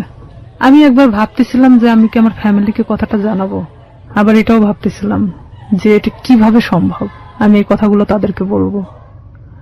আর আমার লাইফে তো আমার অনেক বড় হওয়ার দরকার, যেখানে আমি থেমে যাবো এখানেই। হয়তো আমার পড়াশোনা হবে না, হয়তো মানুষ আমাকে নিয়ে বিভিন্ন ধরনের কথা বলবে। আমি কিভাবে সম্ভব যে আমি সামনের দিকে আগাবো? তখন সবকিছু নিজেকে যেভাবেই হোক না কেন আমি বলি যে হ্যাঁ আমি তোমার কথা শুনবো, কিন্তু আমাকে ভিডিওটা দিয়ে দিতে হবে, কিন্তু কোনো কপি রাখা যাবে না। তো আমাকে বলে যে ঠিক আছে আমি দিয়ে দিব, কিন্তু কিছুদিন পর, আগে দেখি যে তোমার মতিগতিটা কি। তখন নেক্সট টাইম আমি ওর বাসাতে আরেকবার যাই। যাওয়ার পরে তখন আমি বিভিন্ন কৌশলে চেষ্টা করি ওর থেকে ভিডিও, আমি ওকে বোঝাতে চাই যে আসলে এক পর্যায়ে ওকে আমি পছন্দ করে ফেলছি। তখন ওকে আমি এভাবে বলি যে ঠিক আছে ভিডিওটা আমাকে দেখাও, আমি নিব না, বাট আমাকে দেখাও, প্রয়োজন হলে তুমি আরো ভিডিও করো, সমস্যা নেই, কারণ এখন আমি তোমাকে পছন্দ করি। আমি তাকে ঠিক এভাবে বোঝাচ্ছিলাম যে আমি ভিডিওটা যে কোনো কৌশলে নিতে চাচ্ছিলাম। তখন এক পর্যায়ে ওর বাসাতে আমি 2 থেকে 3 বার যখন যাই, যাওয়ার পরে ওর এক ধরনের হয়তো বিশ্বাস হয়ে যায় যে আমি হয়তো তাকে পছন্দ করি এখন। তখন সে কি করে, ভিডিওটা একদিন আমাকে দেখাচ্ছিল, মানে তো সেদিন ওর বাসাতে ওর মা আছে, কিন্তু আমি পিছন দরজা দিয়ে ঢুকছি, আমাকে কখনো ভিতরে কথা বলতে দিত না। তো ভিডিওটা যখন আমি দেখছিলাম, ওর মা তখন মানে রুমে নক করতেছিল, তখন ও আমাকে বলে কি যে তুমি ওই পাশে ওয়ার্ডরোবের ওই পাশে দাঁড়াও, আমি দরজাটা খুলি। তখন ও ঠিক দরজাটা খুলে ওর মার সাথে কথা বলে, ও ফোনটা আমার কাছে রেখে চলে যায়। ওর মার সাথে যখন কথা বলতেছিল তখন আমি ফোন থেকে আমার মেমোরি কার্ডটা বের করে নিই, ও তখন আমি বুঝতে দেইনি, কিন্তু আমি জানতাম না যে ও সেটা কপি করে অন্য কোথাও রাখছে। মানে এটা যে শুধু ওর কাছে একটা না, কপি করে অন্যান্য জায়গাতে বসে রেখেছে। হ্যাঁ, অন্য অন্য ওর মেমোরি কার্ডেও ছিল। কত সালের ঘটনা এটা আপনারা? এটা ওই 2007-এর শেষে 8-এর দিকে। 2007 কিংবা 8, আমি যতদূর জানি যে আইসিটি যে নিয়ম নীতি বা আইন বা অ্যাক্ট সেগুলো কিন্তু হয়নি। হ্যাঁ, আইন সম্পর্কে অতটা আমার ধারণা ছিল না। আর আমি তো অনেক ছোট ছিলাম তখন, সাথে তখন আমি 8-এ পড়ি। রাইট, ওকে। কপিটা নিয়ে আসার পরে আমি, ও তখন যখন মানে ফোনটা দেখছে যে ওর ফোনে মেমোরি কার্ড নাই, তখন আমি চলে আসার পরে দেখছে যে ওর ফোনে মেমোরি কার্ড নাই, তখন আমারে বলতেছে যে তুমি কি মনে করো নিজেকে খুব চালাক, আমাকে এভাবে বলতেছে। আমি বললাম কেন? তো বলতেছে যে তুমি মেমোরি কার্ডটা খুলে নিয়ে গেছো। আমি বললাম যে আমি তখন ঠিক এভাবে বলি, আমি এটার অপেক্ষাতেই ছিলাম। তো বলতেছে তুমি, তোমার ধারণা কি করে হলো যে আমার কাছে একটা থাকবে? আমি যেটা তোমাকে দেখাচ্ছিলাম সেটা কপি ছিল, আমাকে এভাবে বললো। ওকে, সত্যি সত্যি ভিডিওটা করেছিল? হ্যাঁ, ছিল। ওকে। তারপরে আমি ওটা নিশ্চিন্ত হওয়ার জন্য দেখলাম, এই মেমোরি কার্ডটা আমার ফোনে তুললাম, তুলে দেখি যে হ্যাঁ, সেই দিনের যে ধস্তাধস্তি ঘটনাটা ছিল সেটাও পুরোটাই ওর প্ল্যান মাফিক ছিল। ওকে। তখন ওর ফোনটা যে ওর ওয়ার্ডরোবের উপর মানে ভিডিও হচ্ছে এটা আমি জানতাম না। এটা আমি জানতাম না তখনকার জন্য।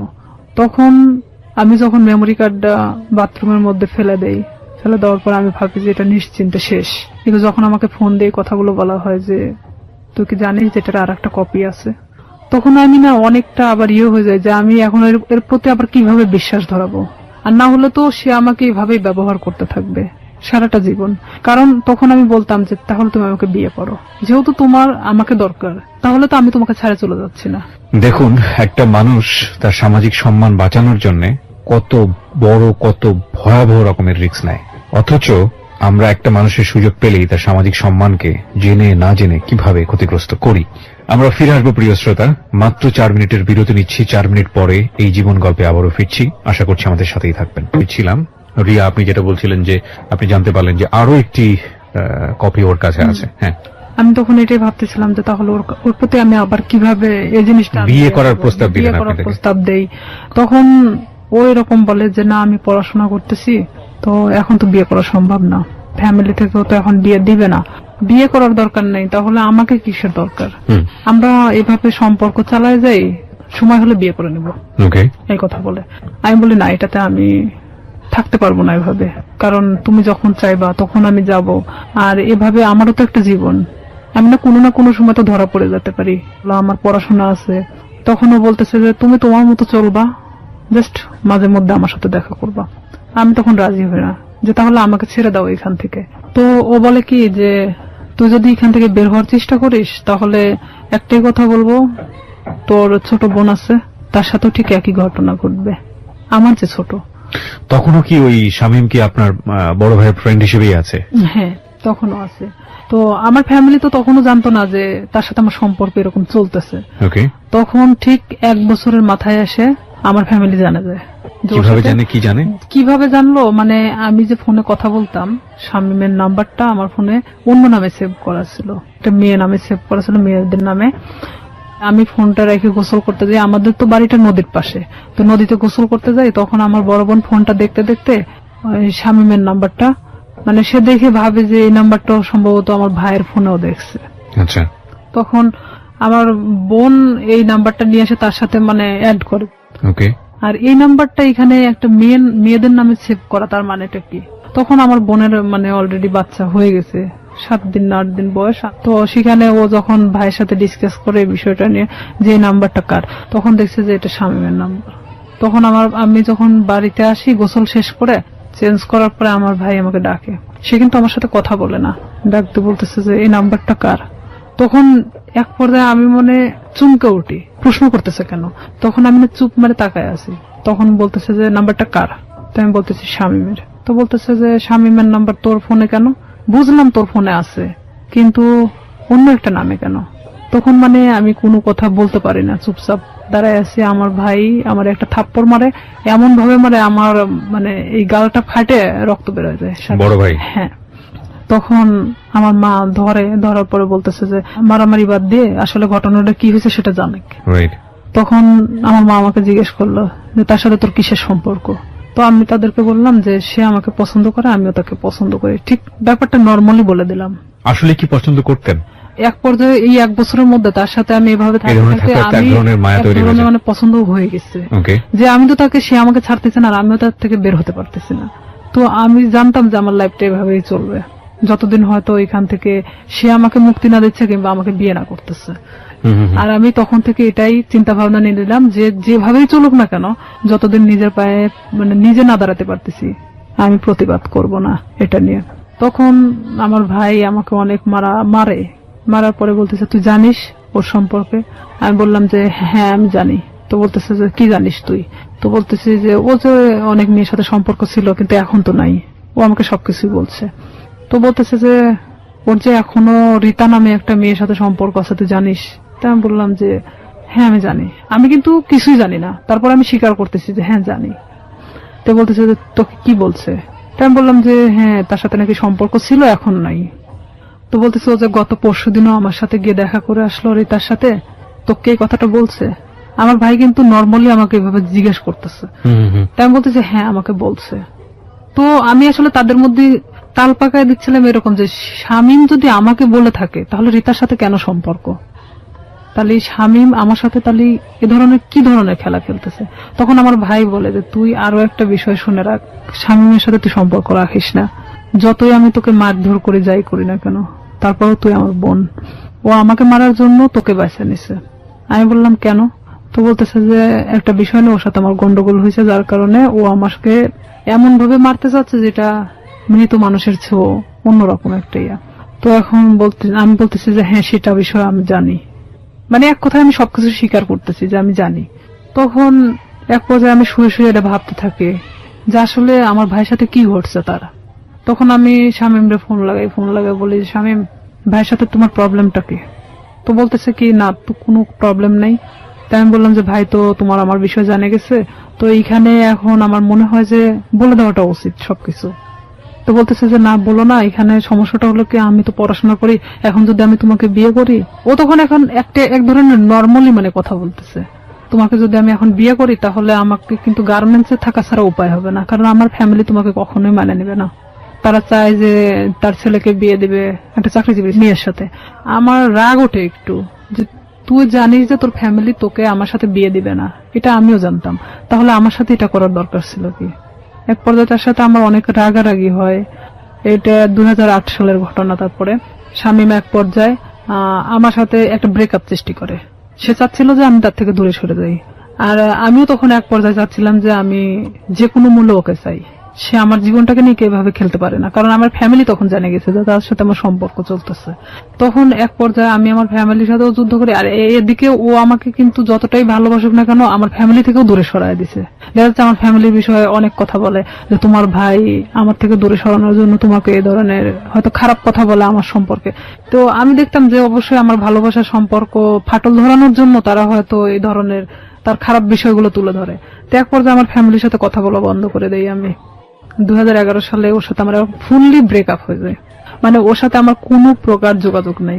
হঠাৎ করে মানে ও ফোন টোন অফ করে দিছে, কোনোভাবে খুঁজে পাওয়া যাচ্ছে না, মানে আমি অন্তত ওকে খুঁজে পাচ্ছি না। এক পর্যায়ে এলাকার এর মধ্যে সবাই জানে গেছে যে শামীমের সাথে আমার সম্পর্ক, কিন্তু এই যে পূর্বে যে ঘটনাটা যে সম্পর্কটা সৃষ্টি হলো কোথা থেকে এটা কিন্তু কেউই জানতো না।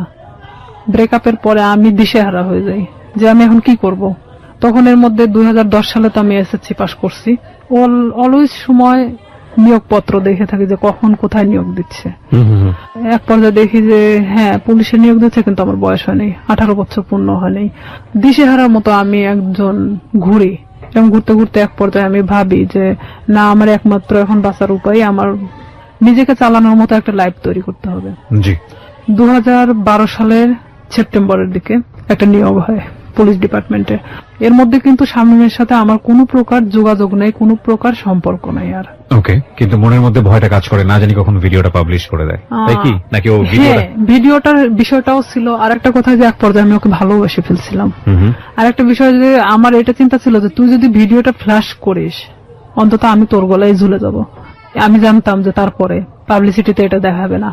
ঠিক আছে, তো ওর গলায় ঝুললে আমার কোনো আপত্তি নাই, ও যদি হ্যাঁ, করে তো তখন তো করবে। আমি পুরোটাই এখন ওর গলায় ঝুলার জন্য মানে প্রস্তুত।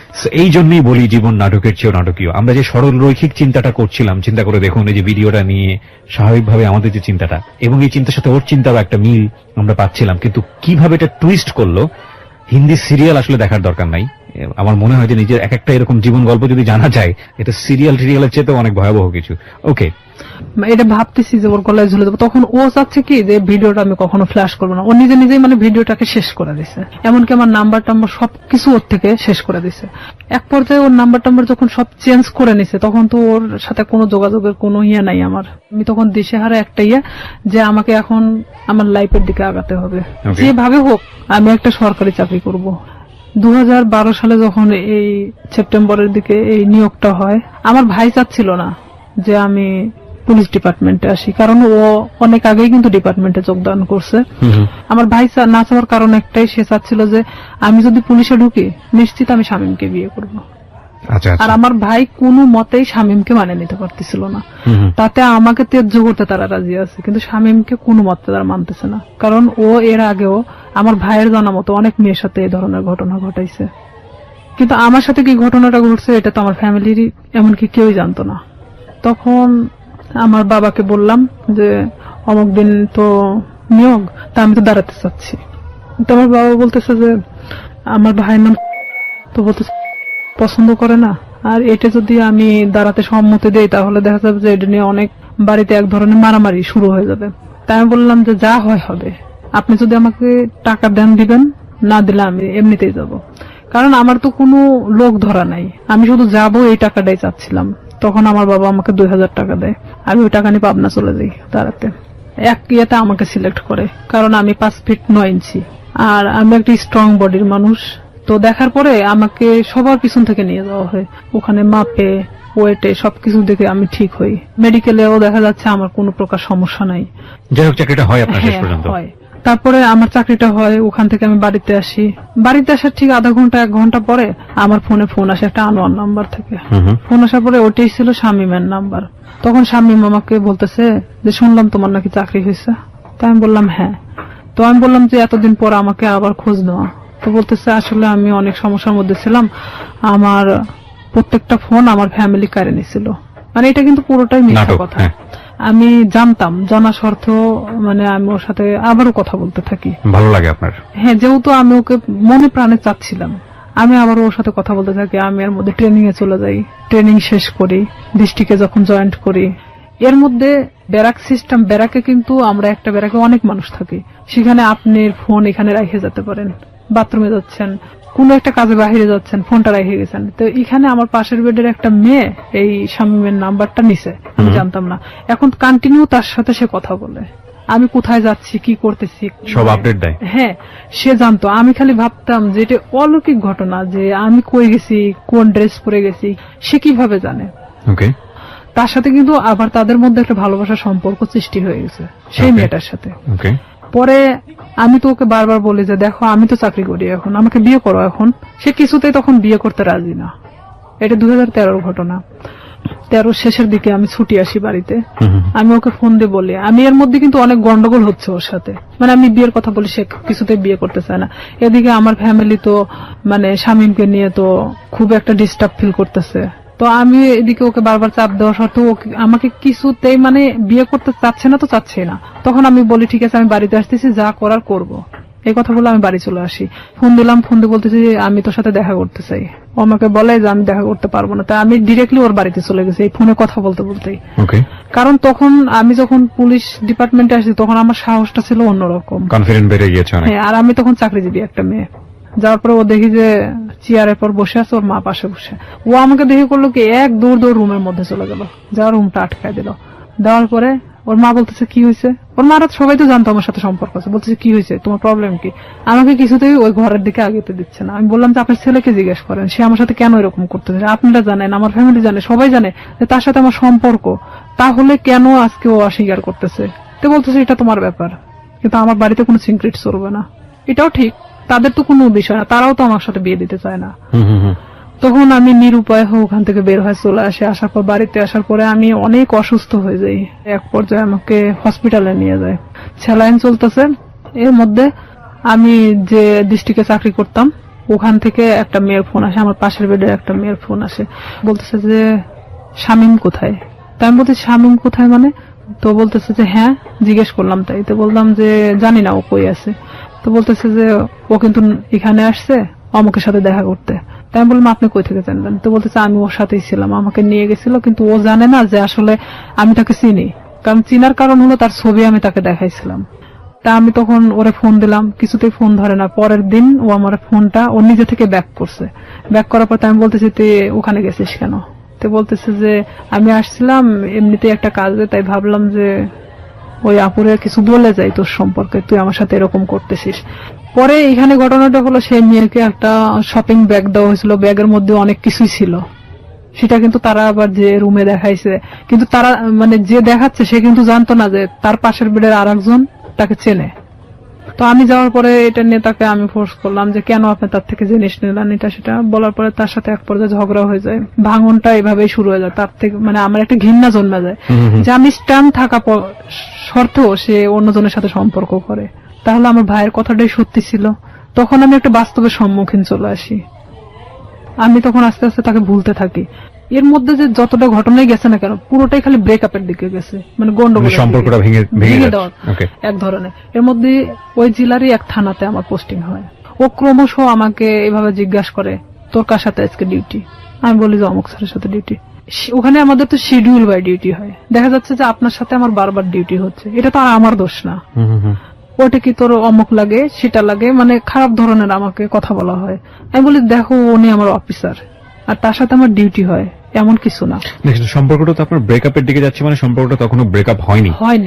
আবার জোড়া লাগে, আবার ধরেও না ছাড়েও না, এরকম একটা বিষয়, মানে একটা ঝুলন্ত অবস্থা। আবার তর্কাতর্কিও শুরু করে, তর্কাতর্কিও হয়, মানে যতটা সময় ভালো দিকে হয় ততটা সময় আবার খারাপ দিকেও। আমরা শেষের দিকে চলে আসবো প্রিয় শ্রোতা। গল্পটা কোথাকার গল্প, কোথায় গিয়ে দাঁড়িয়েছে একটু চিন্তা করে দেখুন। আমরা শেষের দিকে ফিরে এসে আপনাদেরকে একেবারে শেষ রিয়েলিটি যেটা সেটা জানাবো, এবং আবারও বলবো অনুমান করবেন না, কারণ জীবন গল্পে অনুমান আসলেই অপ্রয়োজনীয় এবং সেটা আসলেই শেষ পর্যন্ত মেলে না। ছোট্ট একটা বিরতি, তারপর ও আমাকে বারবার এরকম খারাপ খারাপ কথা বলে। তখন আমি বলি যে হ্যাঁ আমি ওকে পছন্দ করি, মানে এক কথায় বলে দেয় যে আমি ওই অফিসারকে পছন্দ করি, যে সে আমার থেকে তারপরও সরে যাক এখন। তখন সে কি করে, আমার এলাকাতে গুজব ছড়াইকে আমি নাকি ওনাকে বিয়ে করছি, অথচ তার সাথে আমার কিন্তু কোনো প্রকার সম্পর্ক নাই। তখন সেই এলাকায় ছড়াই দেয় যে আমি নাকি এরকম আমাদের ডিপার্টমেন্টের একজনকে বিয়ে করছি। এই লোকও আস্তে আস্তে এই জিনিসটা জানা যায় যে সে এরকম ইয়ে করতেছে, কারণ তার সাথে আমি অনেক বিষয় নিয়ে ডিসকাস করতাম আগে থেকেই। তখন এই ব্যাপারটা এমন ভাবে দাঁড়ায় যায়, সে আমার এলাকার মধ্যে এমন ভাবে গুজব ছড়ায় দেয়। তখন ওর বিষয়ে আমি বাড়িতে এসে আমার ফ্যামিলিকে পুরো ঘটনা তখন বলি। বলার পরে আমরা থানাতে যাই, থানাতে গিয়ে আমাদের যে অফিসার আছে অফিসারের সাথে কথা বলে এটা বিষয়ে আমরা একটা পদক্ষেপ নেই। নেওয়ার পরে ও তো বাড়ি থেকে পালায় যায়, ওর ফ্যামিলির লোকজনও কেউ ছিল না, কারোকে ধরতে পারে না। পরে শামীমকে ফোন দেওয়া হয়, মানে স্যার ফোন দেয়, ফোন দিয়ে বলে থানায় আসার জন্য। তো সে এক কথায় যে সে নিরুদ্দেশে, জীবনেও মানে তাকে ধরা ছোঁয়ার বাহিরে, এক কথায় এরকম। আপনি কি মামলাটা করেন নাকি শুধুমাত্র মামলা হয়? জিডি করি। জিডি করেন আপনি? আচ্ছা। আমার কথা যে সে আমার জীবন থেকে সরে গেছে, চলে যাক, সমস্যা নেই, অন্যের উপর দোষ চাপাচ্ছে কেন? পরে সে আমার কাছে অনেক ফোন দিয়ে ক্ষমা টমা চায় যে আমি জীবনে তোমার লাইফ সম্পর্কে কিছু বলবো না, যা হয়েছে হয়েছে, তুমি এটা উঠায় নাও। তো একদিকে দেখা যায় যে ভালোবাসার ক্ষেত্রে আমি তুলেও দেই সেটা। পরে এটা নিয়ে যার কথা বললাম, যে অফিসারের কথা, এক পর্যায়ে সে আমাকে বিয়ে করতে চায়, যেটা সবাই জানে গেছে, ঠিক আছে আমি তোমাকে বিয়ে করব। সে কিন্তু ডাইরেক্ট সাব ইন্সপেক্টর। আমি জানতাম যে সে বিবাহিত না, সে এতদিনও আমাকে কিন্তু বলতো সে বিবাহিত না। ওকে, যেই ভদ্রলোকের কথা আপনি বলছেন তার সঙ্গে আপনার একটা রটনা চারদিকে হয়েছিল। চারদিকে মানে এটা শুধু শামীম ঘটাইছিল। ওকে, But তো উনি রাজি হয়েছিলেন এক পর্যায়ে আপনাকে বিয়ে করার রাজি জন্য? হয়েছিলেন এইভাবে যে তার সাথে আমার এর মধ্যে কিছুটা মানে সম্পর্ক এভাবে গড়ে ওঠে যে শামীম যখন এভাবে ছড়াচ্ছিল তখন আমার ডিপার্টমেন্টাল দিক থেকেও ওই যে মেয়েটার সাথে ওর কানেকশন ছিল, সে আবার আমার ডিপার্টমেন্টে এভাবে ছড়াচ্ছে আচ্ছা, যে আমি তাকে বিয়ে করছি। তো আমার ডিপার্টমেন্টে অনেকেই জানতো যে আমি তাকে বিয়ে করে ফেলছি। তো সেখানে দেখা যাচ্ছে সে আমাকে এক কথায় বলে দেয় যে যেটা ঘটে গেছে তাহলে আমি তোমাকে বিয়ে করব। ওকে, সে আমাকে তো আপনি পছন্দ বিয়ে করতো। করেন এক পর্যায়ে? এক পর্যায়ে আমি তাকে আমার ফ্যামিলির অনুমতি নিয়ে বিয়ে করি। আমি বলি এটা যে আপনার জন্য একটা ভালোই প্রস্তাব ছিল আমি হ্যাঁ, বলবো। আমার ফ্যামিলি বলে যে হ্যাঁ ঠিক আছে, পছন্দ হলে বিয়ে করাটাই ভালো হবে, যেহেতু এটা গুজব ছড়াই গেছে। তখন আমি তাকে বলে যে ঠিক আছে ফ্যামিলিগতভাবে আমরা বিয়ে করবো। সে বলে যে আমরা এখন এভাবে তো ছুটি পাই না, তা আমরা নিজে নিজে করে নিই, পরে আমরা ফ্যামিলিগতভাবে ইয়ে করে নেব। তো এখানে আমি কিন্তু সেটা রাজি হয়ে যাই। ঠিক তার 1.5 মাস থেকে 2 মাসের মাথায় আমি জানতে পারি সে বিবাহিত, তার বাচ্চা বলছে। তখন সেই যেটা আপনি বিয়ের আগে তাকে জিজ্ঞেস করেননি? আমি জিজ্ঞেস করছি অনেকবার, কিন্তু বিয়ের আগে ওইভাবে আমি অতটা ক্লোজ ছিলাম না। ও তার কি সাথে। বলেছে যে না আমি বিবাহিত না? না, ও অনেকবার স্বীকার করছে যে আমি বিবাহিত না। তো জানলেন আপনি, জানার পর? জানার পরে আমি তখন অনেকটাই কষ্ট পাই। কষ্ট পাওয়ার পরে কষ্ট পাবেন কি? আমি তো যতদূর জানি যে এটা একটা মানে মারাত্মক রকমের আইন ভঙ্গন, এবং হ্যাঁ, পুলিশের এত বড় একটা অনেক পোস্টে বড়। থেকে সে এই ধরনের কাজ করেছে মানে তো হ্যাঁ, তার ক্লোজ হয়ে যাওয়ার অনেক কথা। কষ্ট পাই। কষ্ট পাওয়ার পরে ওকে আমি বলি যে এটা আমার সাথে করার কি দরকার ছিল। বাট সাহসটা পাই কিভাবে? হ্যাঁ, সে সাহসটা পাইছে এভাবেই যে একটা ছেলে আমাকে এভাবে হ্যারাস করতেছে, তার সম্পর্কে তো আমি তার সাথে ডিসকাস করতাম। সেটা তো অন্য হিসাব, এটা তো ইনফর্মাল হিসাব। কিন্তু ফর্মালি তো যদি যায় তাহলে তো চাকরি ফর্মালিটি থাকবে হিসাবে না। সে এটাই ভাবতেছিল মেয়েটা তো এত কিছুর পরেও যেহেতু প্রকাশ করে নাই, তাহলে আমার ব্যাপারটাও হয়তো ওইভাবে প্রকাশ করবে না। ওকে, তার কিন্তু মধ্যে তার ফার্স্ট ওয়াইফ তো হ্যাঁ, ঝামেলা করতে পারে। কনফিডেন্স এরকম ছিল। আচ্ছা, তখন এরকম যখন আমি দেখলাম যে না, আইনার সাথে আমার সংসার করা সম্ভব না, তখন আমি কিভাবে আমার ফ্যামিলিকে বলবো আবার যে আমি বিয়ে করার পরে এখন সংসার করতে চাচ্ছি না। না সম্ভব না কেন ভাবলেন? শুধু এই বিয়েটা সম্ভব না মিথ্যার মানে কারণে? তার বাচ্চা আছে, 2টা বাচ্চা, অলরেডি 2টা বাচ্চা তার। ওয়াইফের সঙ্গে কথা হয়েছিল প্রথম? তার প্রথম ওয়াইফের সাথে আমি কথা বলছি। কি বলেন উনি? প্রথম উনি- ওয়াইফ জানতো বিষয়টা? ওনার প্রথম ওয়াইফ জানতো বিষয়টা কিরকম। এনার সাথে যখন সম্পর্কটা হয়, বাট বিয়ে না এমনিতেই, তখন উনি আমাকে বলতো আমার ভাবির সাথে কথা বলো। আপনাকে ওনার ভাবির সাথে হ্যাঁ, কথা বলতো? মানে ওনার ভাবি মানে Forward, ওনার কেন কথা বলতে ওয়াইফ ওনার ভাবি সাজতো। তাহলে কি এখানে দেখা যাচ্ছে না যে ওনার ওয়াইফ ব্যাপারটা জানতো? ওকে, ব্যাপারটা শুধু আমি জানতাম না। ভাবির সঙ্গে কি বিষয়ে কথা বলতেন? ভাবির বিয়ের সঙ্গে বিষয়ে কথা কিভাবে বলতেন? বিষয়ে কথা বলতাম, আমি বলতাম যে আমি তোকে পছন্দ করি। বলে যে হ্যাঁ পছন্দ, সে তো আমাকে বলে যে তুমি ওকে পছন্দ করো। মানে অনেক বিষয় নিয়ে, আসল কথা এক কথায় যে একটা প্রেমিক প্রেমিকার মধ্যে একটা ভাবি আসলে যা হয়, সে সবকিছু একটা ওয়াইফ হলে তো কখনো মানা সম্ভব না আমার মতে। মানে ওনার ওয়াইফের সঙ্গে কথা হতো ঠিকই, কিন্তু আসলে আমি জানতাম ওনার ভাবি, ওনার ভাবি হিসেবে, এবং উনিও সেটাই বলতো যে আমি ওনার ভাবি হই। ওনার বাচ্চাদের সাথে আমি কথা বলতাম, কারণ আমি জানতাম যে ওনার ভাইয়ের বাচ্চা এগুলো। এক পর্যায়ে সে যখন আমি সংসার করব না, তখন বলে যে কেন করবা না, আমি কি এমন একটা কথাই তো ভুল বলছি, তো আমার তো তোমাকে পারলার মতো সামর্থ্য আছে, এটা সেটা আমাকে অনেক কিছু বোঝায়। তাই আমি বলি ঠিক আছে, তাহলে আমি বাচ্চা কাচ্চা নিয়ে নেই, যেহেতু আমারও তো একটা লাইফ আছে। সে বলে যে না এখন বাচ্চা নিতে হবে না, এটা সেটা, মানে সে কোনো প্রকার আমাকে বাচ্চা নিতে দিবে না। তার মানে তখন কি আমি এটা বুঝবো না যে আমার লাইফের যত টাকা পয়সা আছে তারা আমার দিক গ্রাস করানোর চেষ্টা করতেছে? ক্রমশ সে আমার দিকে মানে টাকা পয়সা সবকিছু থেকে মানে আমার থেকে চাইতে শুরু করে। সে আমাকে দেওয়ার দূরের কথা, সে নিজেই আমার থেকে নিতে শুরু করে। ব্রেকআপ হতে হতে হতে হতে এখন লাস্ট পর্যায়ে আমাদের টোটালি ব্রেকআপ হয়ে গেছে।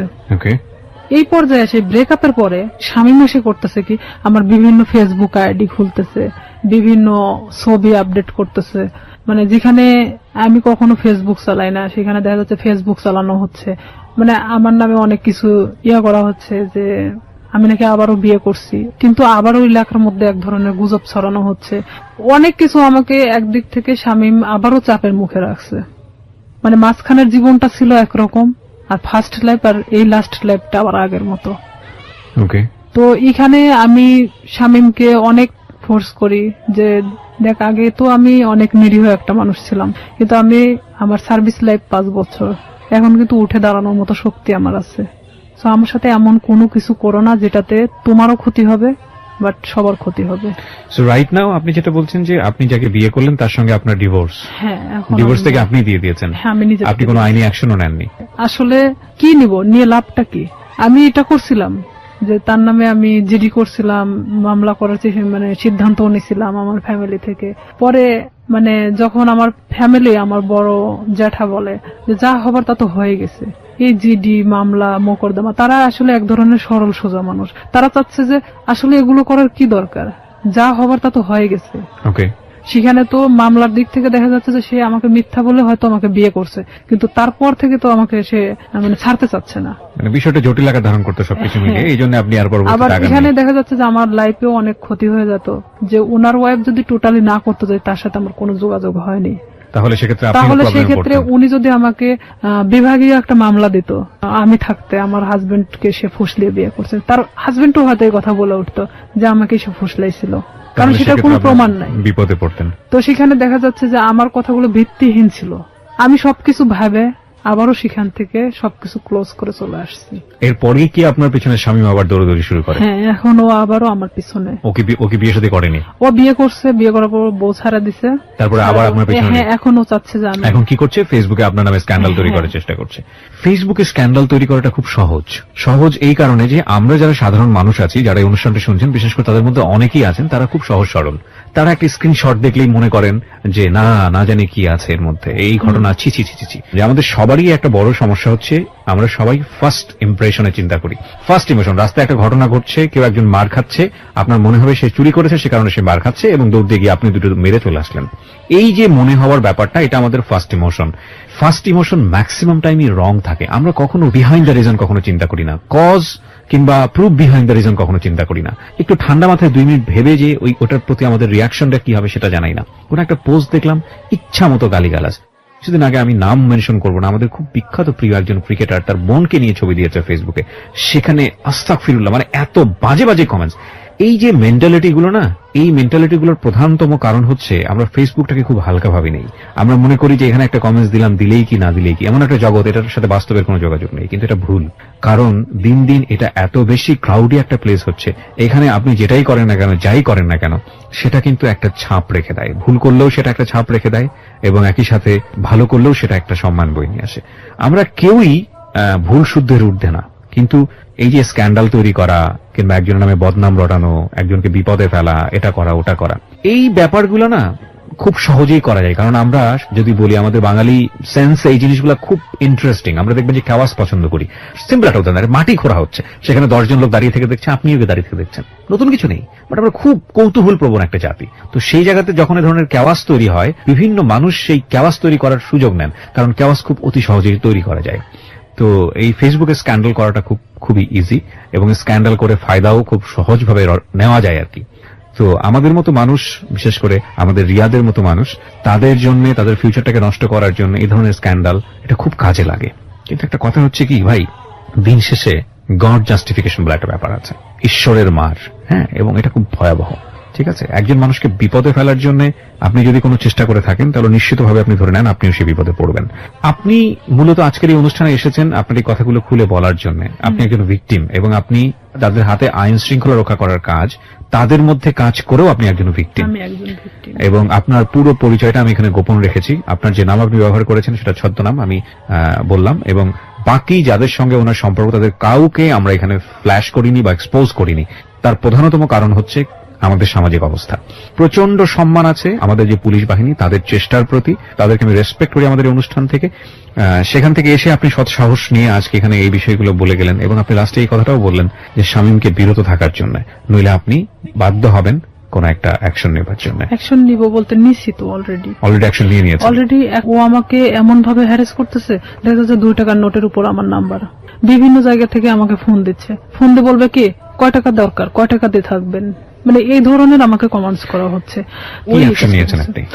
ঈদের পরের দিন থানাতে যাওয়ার পরে আমি স্যারকে সব কথা খুলে বলি, মানে আবারও সেই জিডি করা হয়। জিডি মামলা করেনি? মামলা আমি আসলে করতে চাই না, যে মামলা করলে আমাকেও যেতে হবে তারিখে বেল পাই যাবে, ও ঠিকই আবার আগের মতো আরো হয়তো ভয়ঙ্কর হতে পারে। তো আমি সাধারণ জিডি করছি এর কারণে যে ওকে বোঝানোর জন্য। তো এখন করে জিডির কোনো অ্যাকশন কি হয়েছে? হ্যাঁ, আমি ওনার সঙ্গে ওদের বাড়িতে আসি, মানে আমাকে দেখার পরেই ও বের হয়ে চলে যায়, মানে এমন ভাবে বের হয়ে চলে যায়, ওকে মানে আমি যে দেখা দিচ্ছি দিতে দিতে ও মানে মোটরসাইকেল নিয়ে টান দিয়ে চলে যায়। আচ্ছা, এখানে জিডিটার বিষয়টা আমি যত জানি, জিডিটা একসময় এনকোয়ারি হয় এবং এটা যদি সত্যতা পায় তাহলে অটোমেটিক্যালি মামলায় রূপ নেয়। মামলার রূপ নেয়, কিন্তু এটা ঘটনাটা হলো কি যে আমি স্যারকে এভাবে বলছিলাম যে যেহেতু আমার লাইফে পিছনের ঘটনাগুলোতে আমি কোনো অ্যাকশন নেইনি, তো আমি চাচ্ছিলাম যে শুধু এখান থেকে বিরত করার জন্য।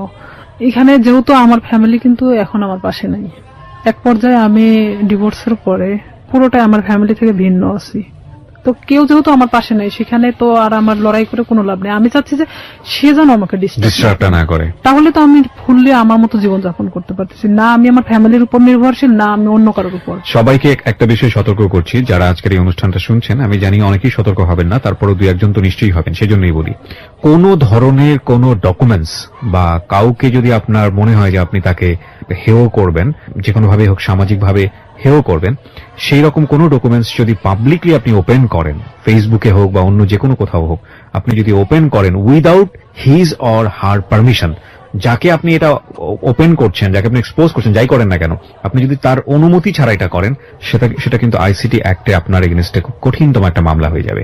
এবং